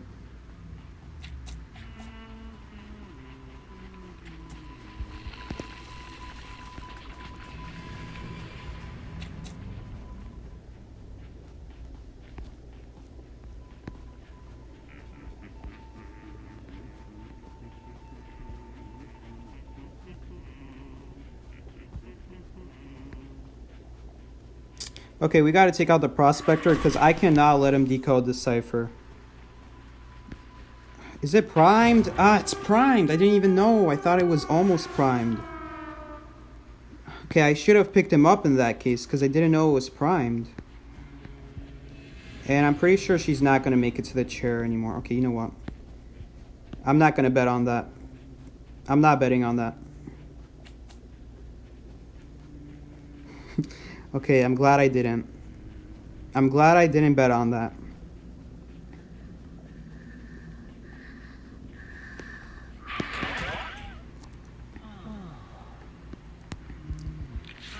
So we will secure the win, just barely. I did not know that was primed. Huh. I was thinking why isn't she still decoding it? Why does she run away so fast? What are the chances that it's actually primed right in front of me? Right as I try to approach it. Very low, that's why I didn't expect it.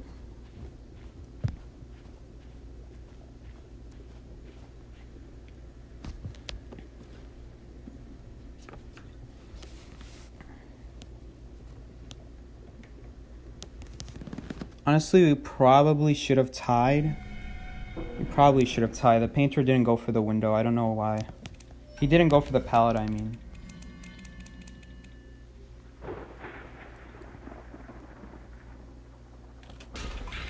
Psyche, who wrote the song Radioactive? I'm not falling for it. I saw that Quackity video from 3 years ago. I'm not falling for it, dude. I saw it.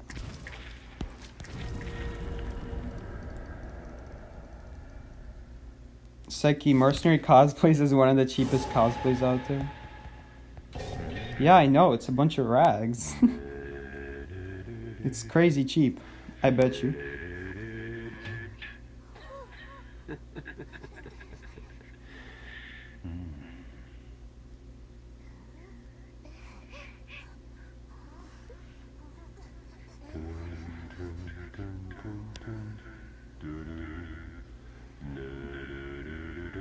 Psyche, lucky guy cosplay win.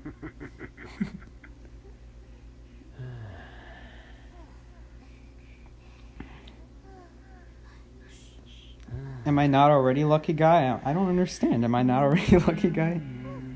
All I'm missing is the glasses and we're set.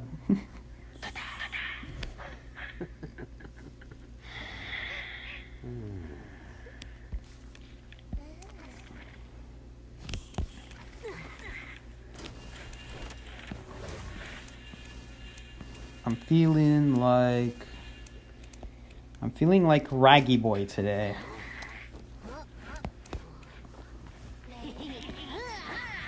I like to call him Raggy Boy with the worn out clothes.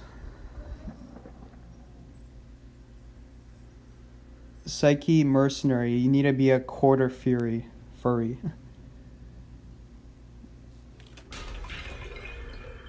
Can you cosplay prisoner?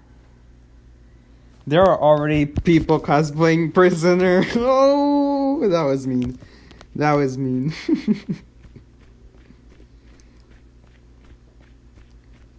Someone pretty much always spawns in the middle on Ever Sleeping.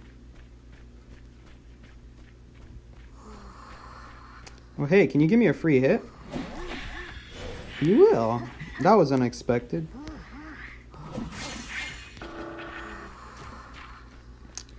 Okay, you don't just break my tree like that. Can I stop lagging, please? The lag is immense. It is immeasurable.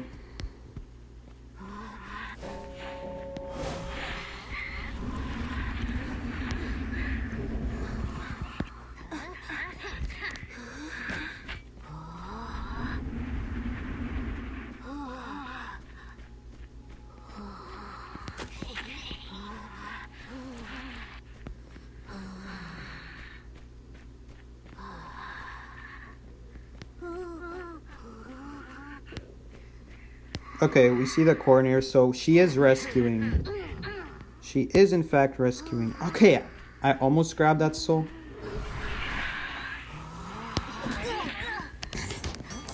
We take those. We take those, boys and girls. We're not sexist here. Equal to all. Equal. Okay, well, we're gonna go back now.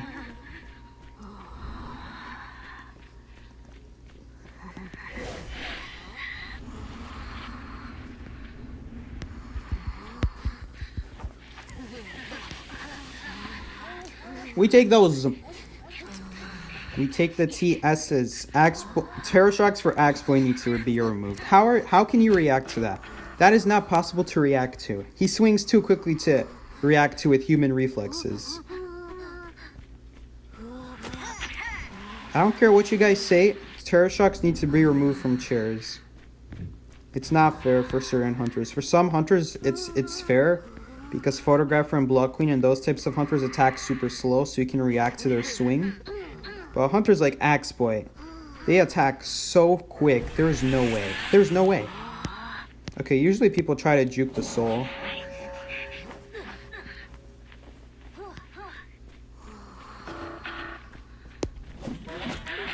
I thought I pressed the button, but hold on. And I'm lagging, so it's very risky to blink. But she ended up incorrectly predicting the blink anyway, so we take those. And someone's decoding right next to me.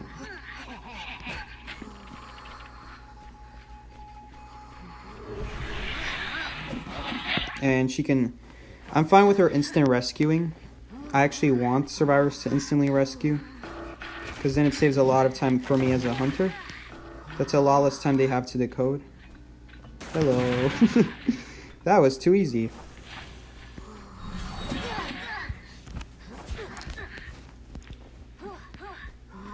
For sure, flare gun could have been a little bit better.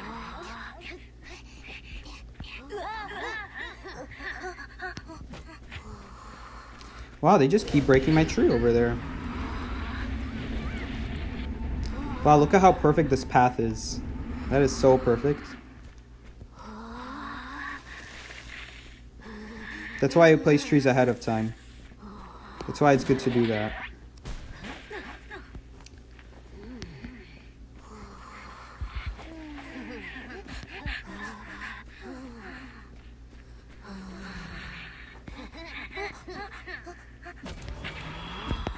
You're joking. Okay, it didn't matter anyway.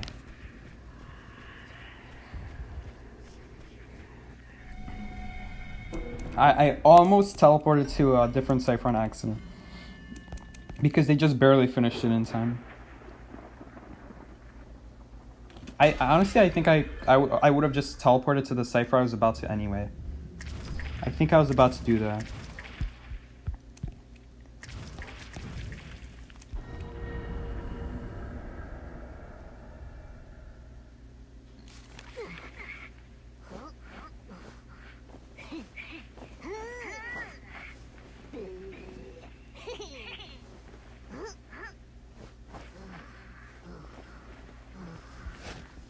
The one viewer is Psyche.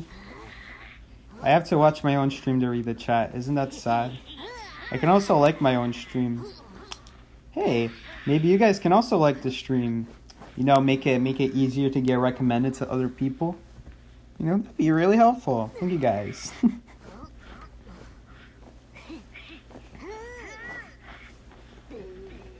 Then again, I think I have my moment of fame with the rescue guide, followed by the kiting guide.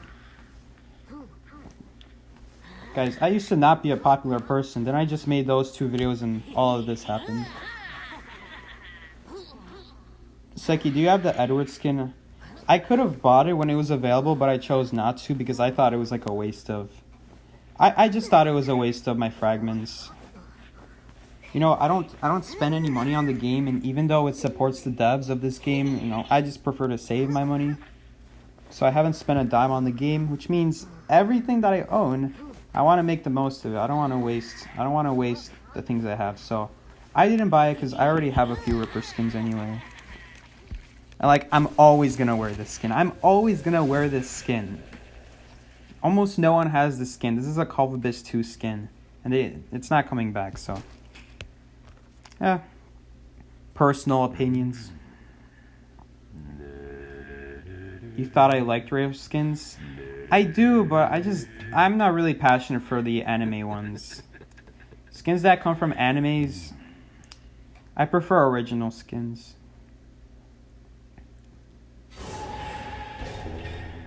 You want us to dislike the stream? Actually, you can dislike the stream as well. It still makes it more likely to get recommended.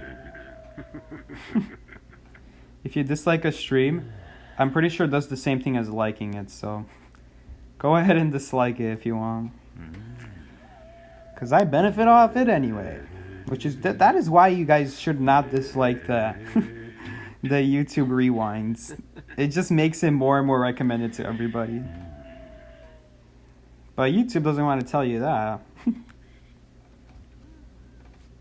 Oh my gosh. They're already saying they're gonna lose.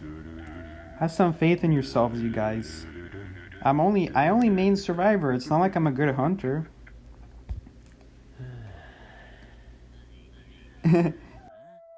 Is not an enemy? How was I supposed to know?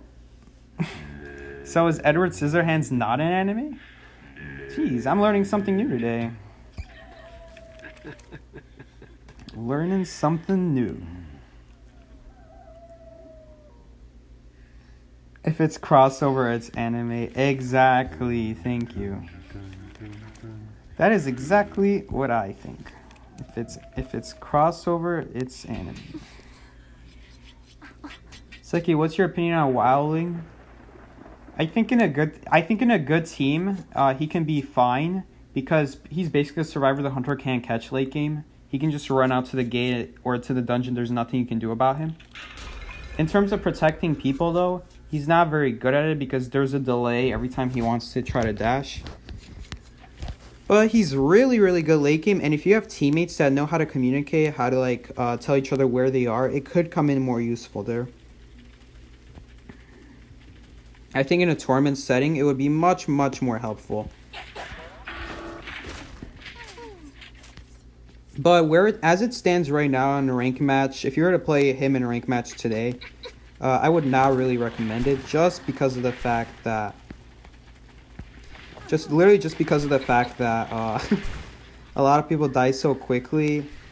You'd rather play forward than wildling just to give a better chance to protect your teammates.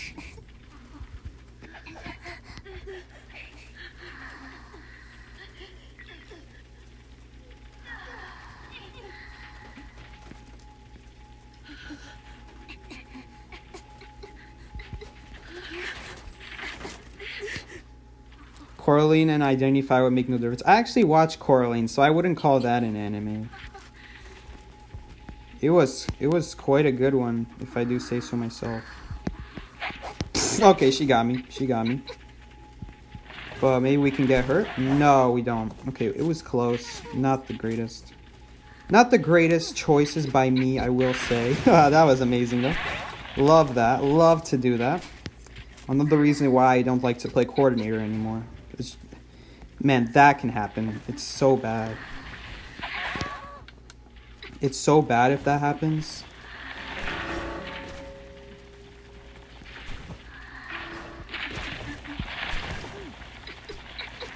Okay, those didn't connect. That's a little bit sad.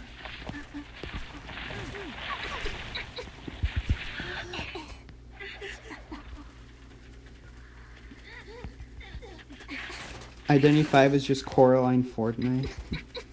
Stop it, guys. I swear I didn't know. I swear I really thought Edward Scissorhands was an anime. What is it then? Is it like a show? Well, obviously it's a show, but what kind of show is what I meant.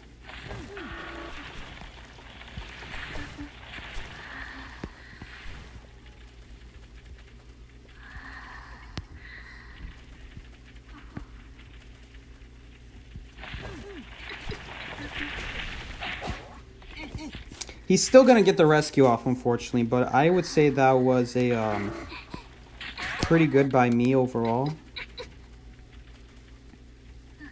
Pretty well played, I would say. Except this, I'm getting stuck on walls now.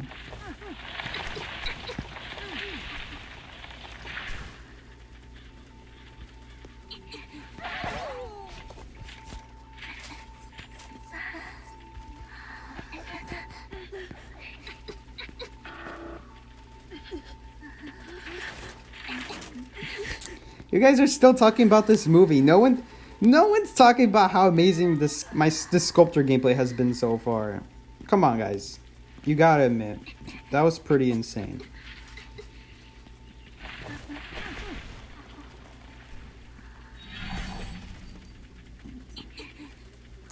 Oh, we found the magician. I was hoping to find the coordinator.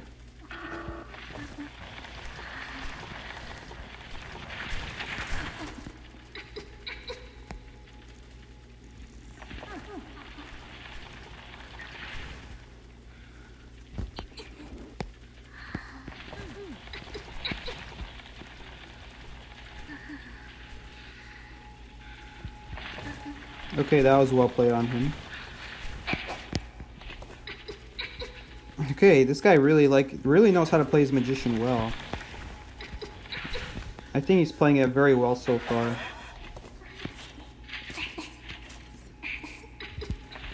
Please, yes, we got the hit. Okay, we got the surprise hit. That's going to make a huge difference later in this game. Later in this game, this is going to make a huge difference.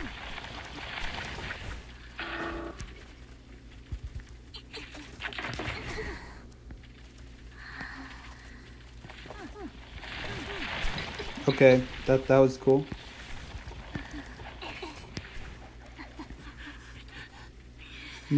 Psyche, nobody cares about your gameplay. Yes, nobody even comes here for gameplay anymore. Everyone comes here to make fun of me. How could I have not known?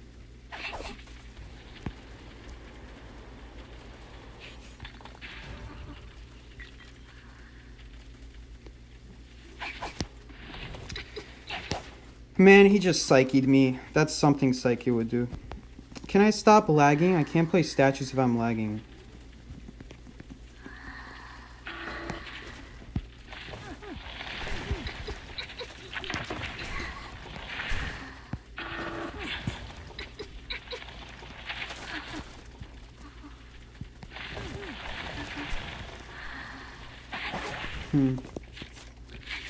Not sure how that didn't combine together, but that's okay.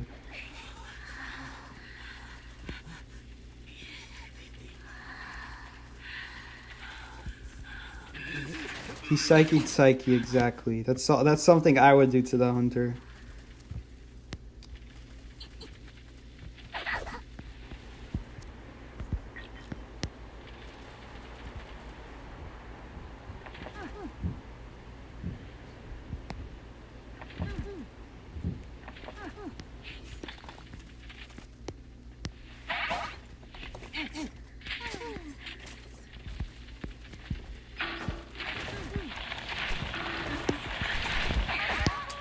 Man, how did I screw that up? How did I screw that up? Oh my gosh, I hope that doesn't cost me the game. It might actually. Wow, that didn't count? This might actually cost me the game now.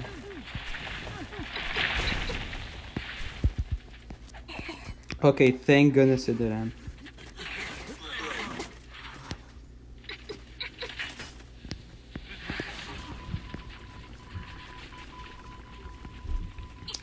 Guys, if you have elbow pads, I would not recommend doing this. Like, if you have one elbow pad, I would not recommend taking the route she's taking right here, because you're gonna get so screwed if you walk on this side of the map.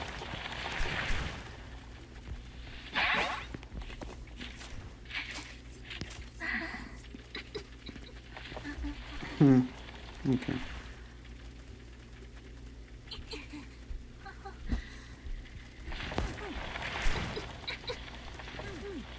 Oh, that was beautiful. Maybe I should just stop playing Axe Point and start maining Sculptor.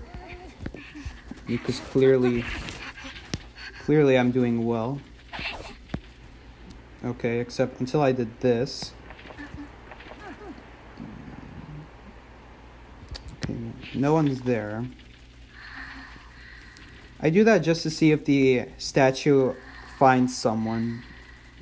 Because even though you don't have tinnitus, there's still the possibility that a statue from far away can sniff someone out. Okay. Servers are being servers. Real nice. Even though I have 40 ping. Real nice. And he's walking through walls. Because I just disconnected.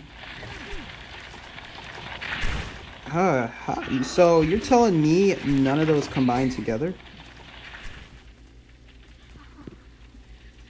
The man literally illusioned.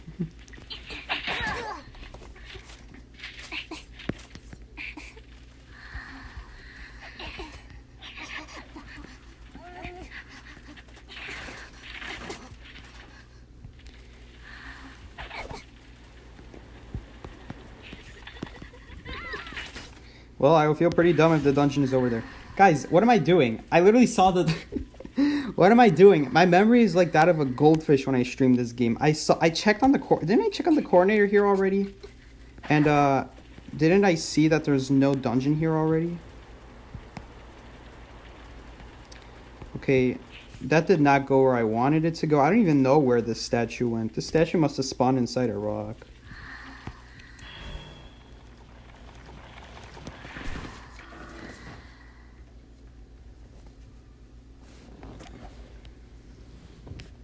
Psyche, join a team as a hunter. Which team would I join as a hunter? They're all full.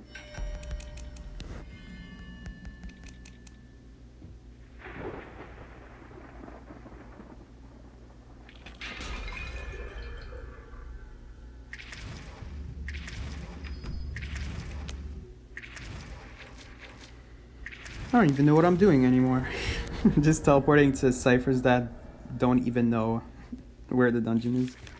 What am I even saying? What am I even... Okay, I'm gonna stop talking now. Stop talking, Psyche. You don't know what you're saying anymore.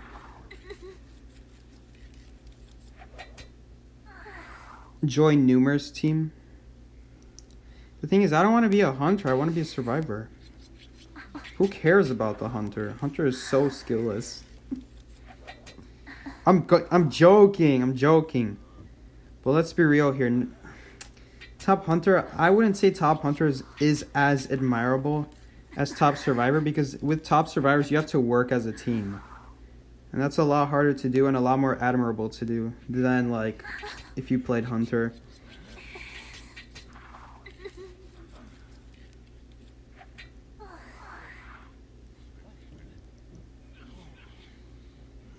Psyche, did you leave coordinator for entomologist? I really wouldn't play entomologist. Like, yes, I played entomologist one time on stream, but it's not like I'm gonna play entomologist.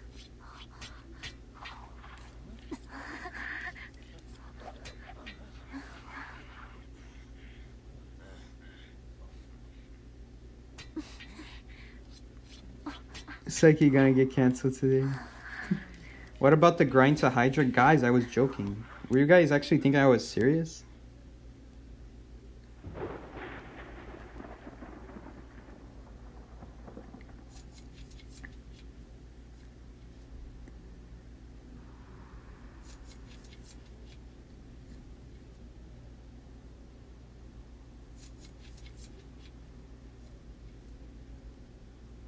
Play Blood Queen?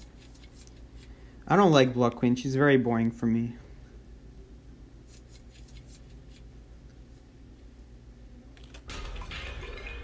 Hunter is harder than Survivor. Okay, whatever. When you get teammates like mine, you'll change your mind.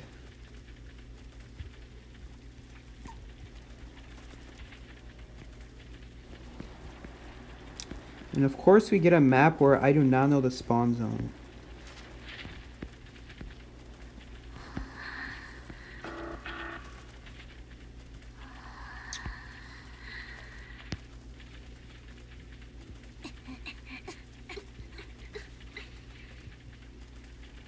Really? You must be joking me. Oh, we still hit him anyway. Can we hit him again? Please?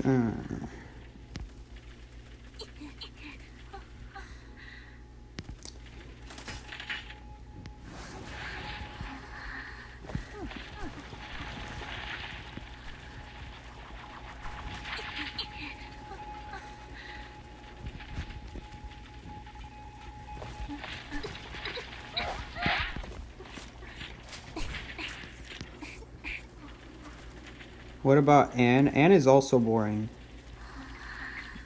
I mean, you guys said it yourself. Anne is just another version of Blood Queen. So if you think that, then what do you think I think about Anne?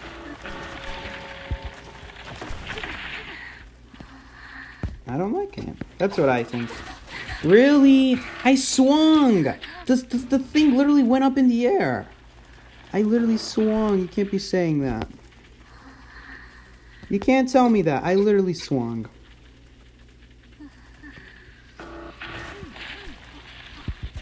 Oh, that sucks. My mistake is gonna cost me now so much. It's gonna cost him a ton. No, that was lag that time. That was lag. I got lag that time. I went to go backwards and it made me go backwards longer than I wanted to.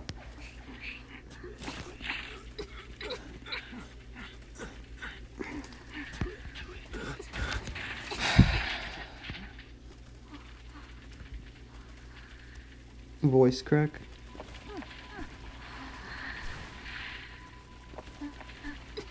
Oh, nice. I can't believe that actually worked.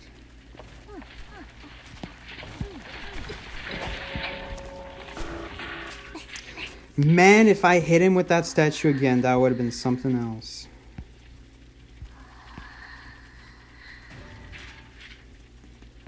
We're in so much trouble now, though.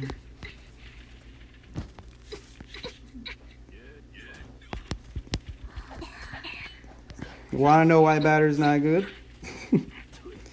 That's why. Oh yeah.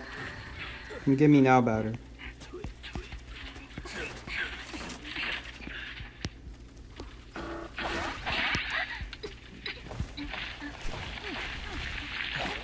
Okay, I don't know what's up with this, like, lag. Why is there a slight lag with everything?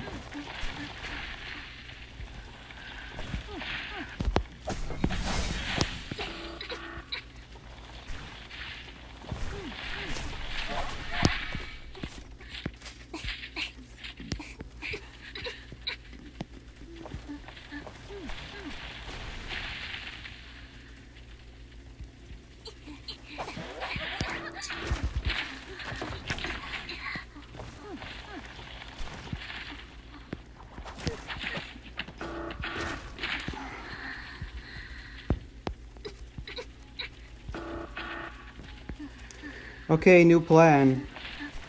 Screw that, because, wait, I killed the cowboy?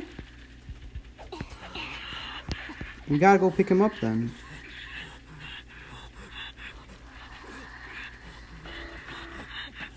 Okay, juke.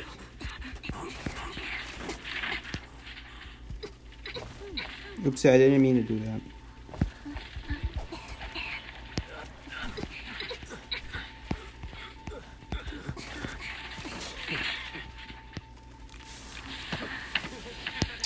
Okay, that was very productive of you.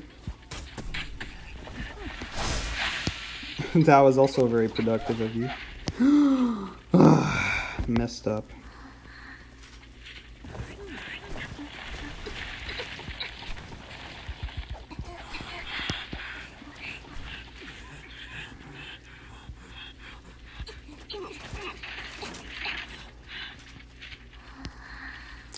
Okay, they're totally healing now, because no cipher is shaking. They are definitely healing.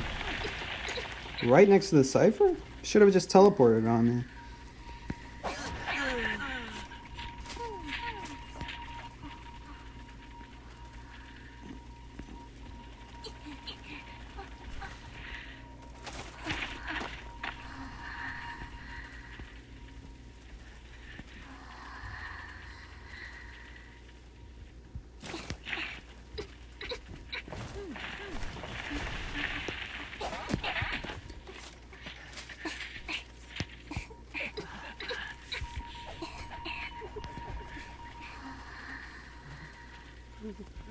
I'm not even watching the screen anymore. I don't know how I got the cowboy, but here was the plan, guys. Since I knocked on the prospector, we were just going to pick up the prospector and everyone was damaged, so... Even if Mercenary rescued, it would be incredibly risky since he'd probably go down. And even if I didn't knock him down before the rescue, I would hit him during the rescue. He would get the rescue out, but then he'd die later anyway. And then there's no way they can finish the game if they're all harassing, especially since Prospector was already knocked down. So if I knock him down again, he won't have a self-revive, or he'll need someone to heal him again, or then he'll use a self-revive. The point is, they had to waste so much time. That was going to be the plan. We were just going to cheer the Prospector, and no one could rescue because they were all damaged.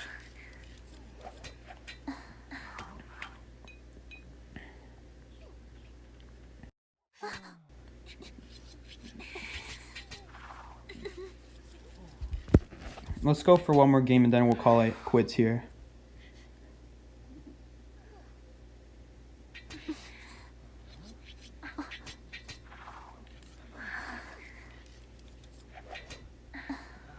See ya, Bear. Thanks for watching. Thanks for coming around as well.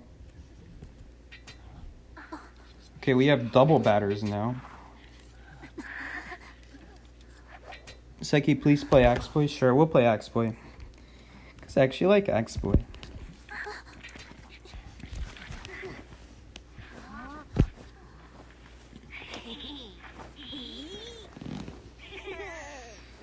It's probably going to be rough on this map.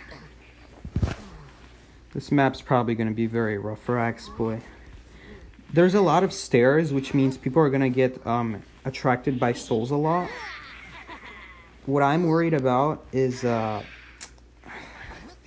houses. How am I going to reach them?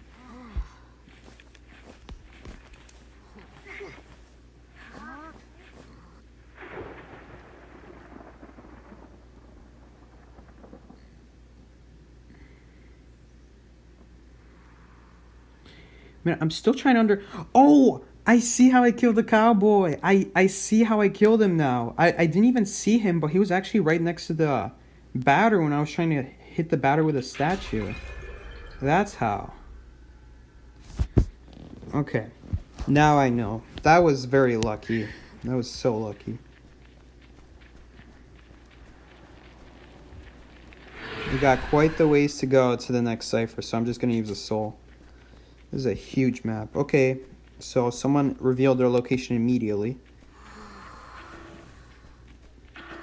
The nice thing about Axeboy is you really can't transition against him or else he'll immediately see you.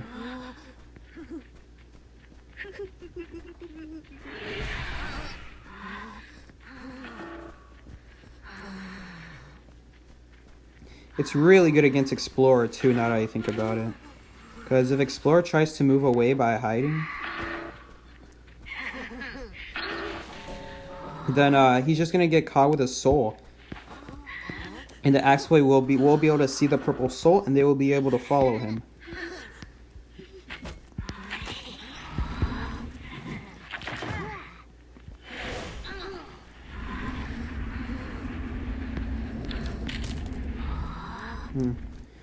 May as well break this window.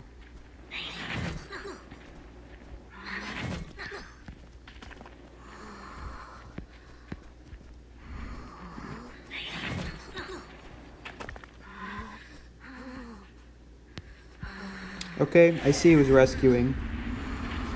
So we're at a huge advantage now. Unless the batter goes to rescue, which I'm pretty sure no one's on that side of the map, we're going to be looking pretty good.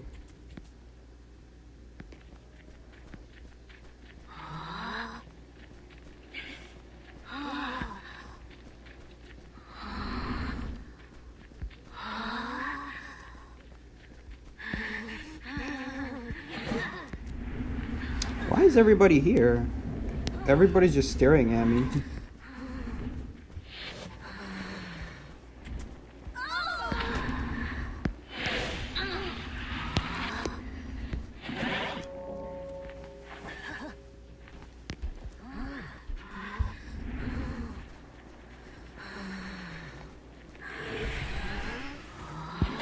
May as well knock her down as well while we're at it.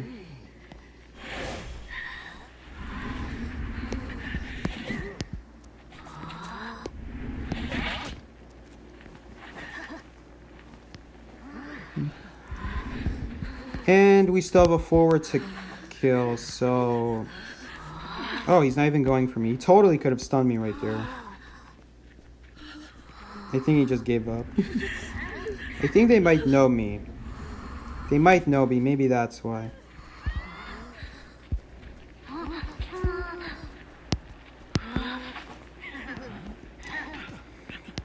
Interesting, so... I don't know why he didn't go for me earlier then. If he's going for me now. Okay. We take those. That wasn't even on purpose. I didn't even see the coordinator.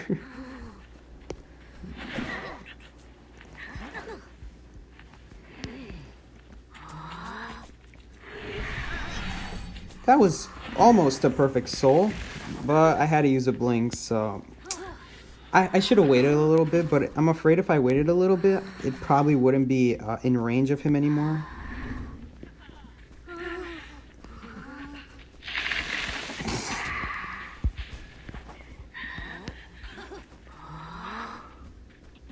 Why is the doctor so loud? I have no idea why the doctor is so loud. It's really weird.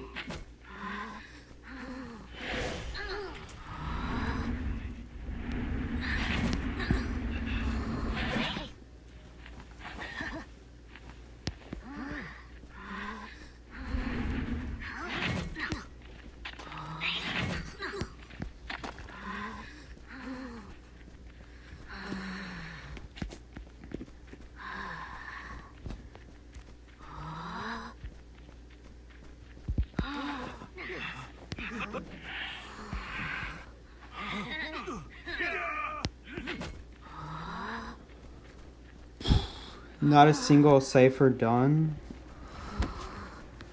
5 ciphers. They all just met up at the end there.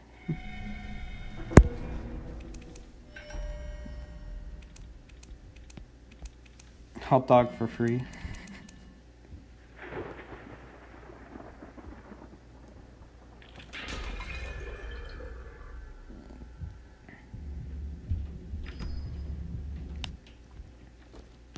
We got 103 dice. Let's just use 10 of them. I'm going to be way overboard before this season ends, so let's just use 10. You can only hold up to 100, but I'll definitely get them back. And hey, maybe we'll get a sphere. Oh, we did. Heck, maybe we'll get another sphere. Go for another sphere.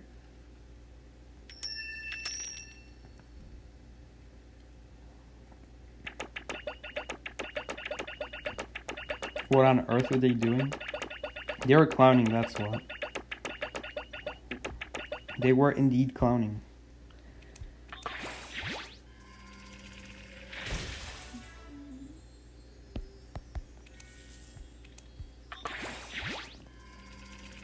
$65 spheres, yeah. They're from rank. All these are from rank. I saved them for the end of the season. Although this season I didn't play every day. Seki, what would you use your light bulbs on? I would save it until I see an actual good skin that I like. Oh, wow. It took 3 years for me to finally get the standby motion. I think I'll still use weight. This one sucks. If you use this, I don't like you. Such a wave. Such a lame wave. That's a weird thing to say right next to each other. I probably hurt a lot of people's feelings saying that. But hey, it's whatever. The other thing is, if the Call of Abyss 3 sphere comes back out again, just like it did this year, then I'm going to use my light bulbs on that because I want to get the clown skin. I want to get this skin. I already have one Call of Abyss skin. I want the other. This one. This one is so sick. Not like the the Gamekeeper one. I don't like the Gamekeeper one. But this one's amazing. And guess what? I only need 95 more spheres to get it. I've already opened 150 of these. Of those Call of Abyss 3 spheres. Can you believe that? And I still haven't got it. I've used all my light bulbs on it and I haven't got it. Not this one. This one I haven't spent a lot on.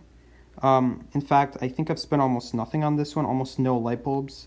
Everything I got from here were like from events and stuff. I don't like this Gamekeeper skin though. And all of these other A tier skins, I don't like them either. Really? Call of Abyss 3 is not coming back? Is Call of Abyss 3 really not coming back?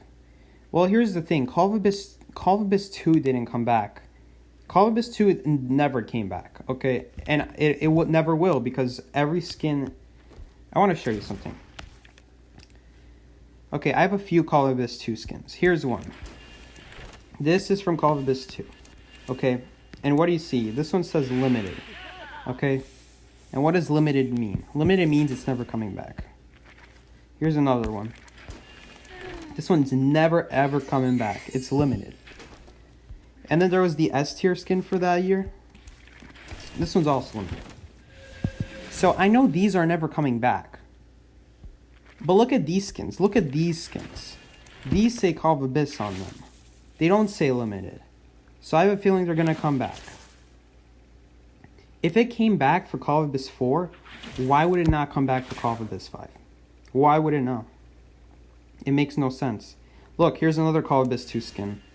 This one was from Call of Abyss 2. It's a limited B skin, believe it or not.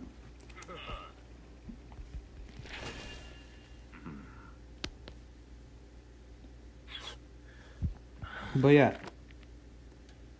I'm pretty sure they'll come back. I don't see why they wouldn't. It doesn't say limited on them. It says Call of Abyss. They confirmed it's not coming back. How can you confirm a year ahead of now? Like, Call of Abyss comes once a year. How can you know ahead of time that they won't change their mind? Stuff always changes. That's why I don't really do balance change videos or like reviews on characters until they've been confirmed that they're coming out in our server with the given changes. Like assuming you know, once it comes to the server, that's when things are set in stone. Obviously things can be balanced and such, but it's safe to make a video then. Because Call of Abyss 4 essences are coming back?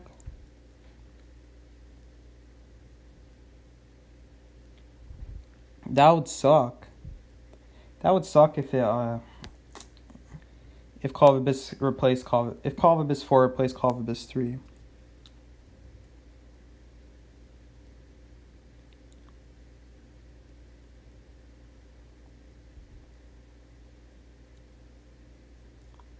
Alright guys, well I'm going to cut the stream here. We've had enough talk about random skin stuff and trivial stuff that most people probably don't care about. Alright guys, I'm going to go. Have fun talking about skins. We have a Discord server. If you want to talk about skins, we have a Discord server. It's in the description. Maybe you can talk about it there. Maybe. Although... you probably won't get me talking about it, since it's just for streams. Anyway, guys, thanks for coming. Have a good night or a good day, wherever you are in the world. And take care, y'all.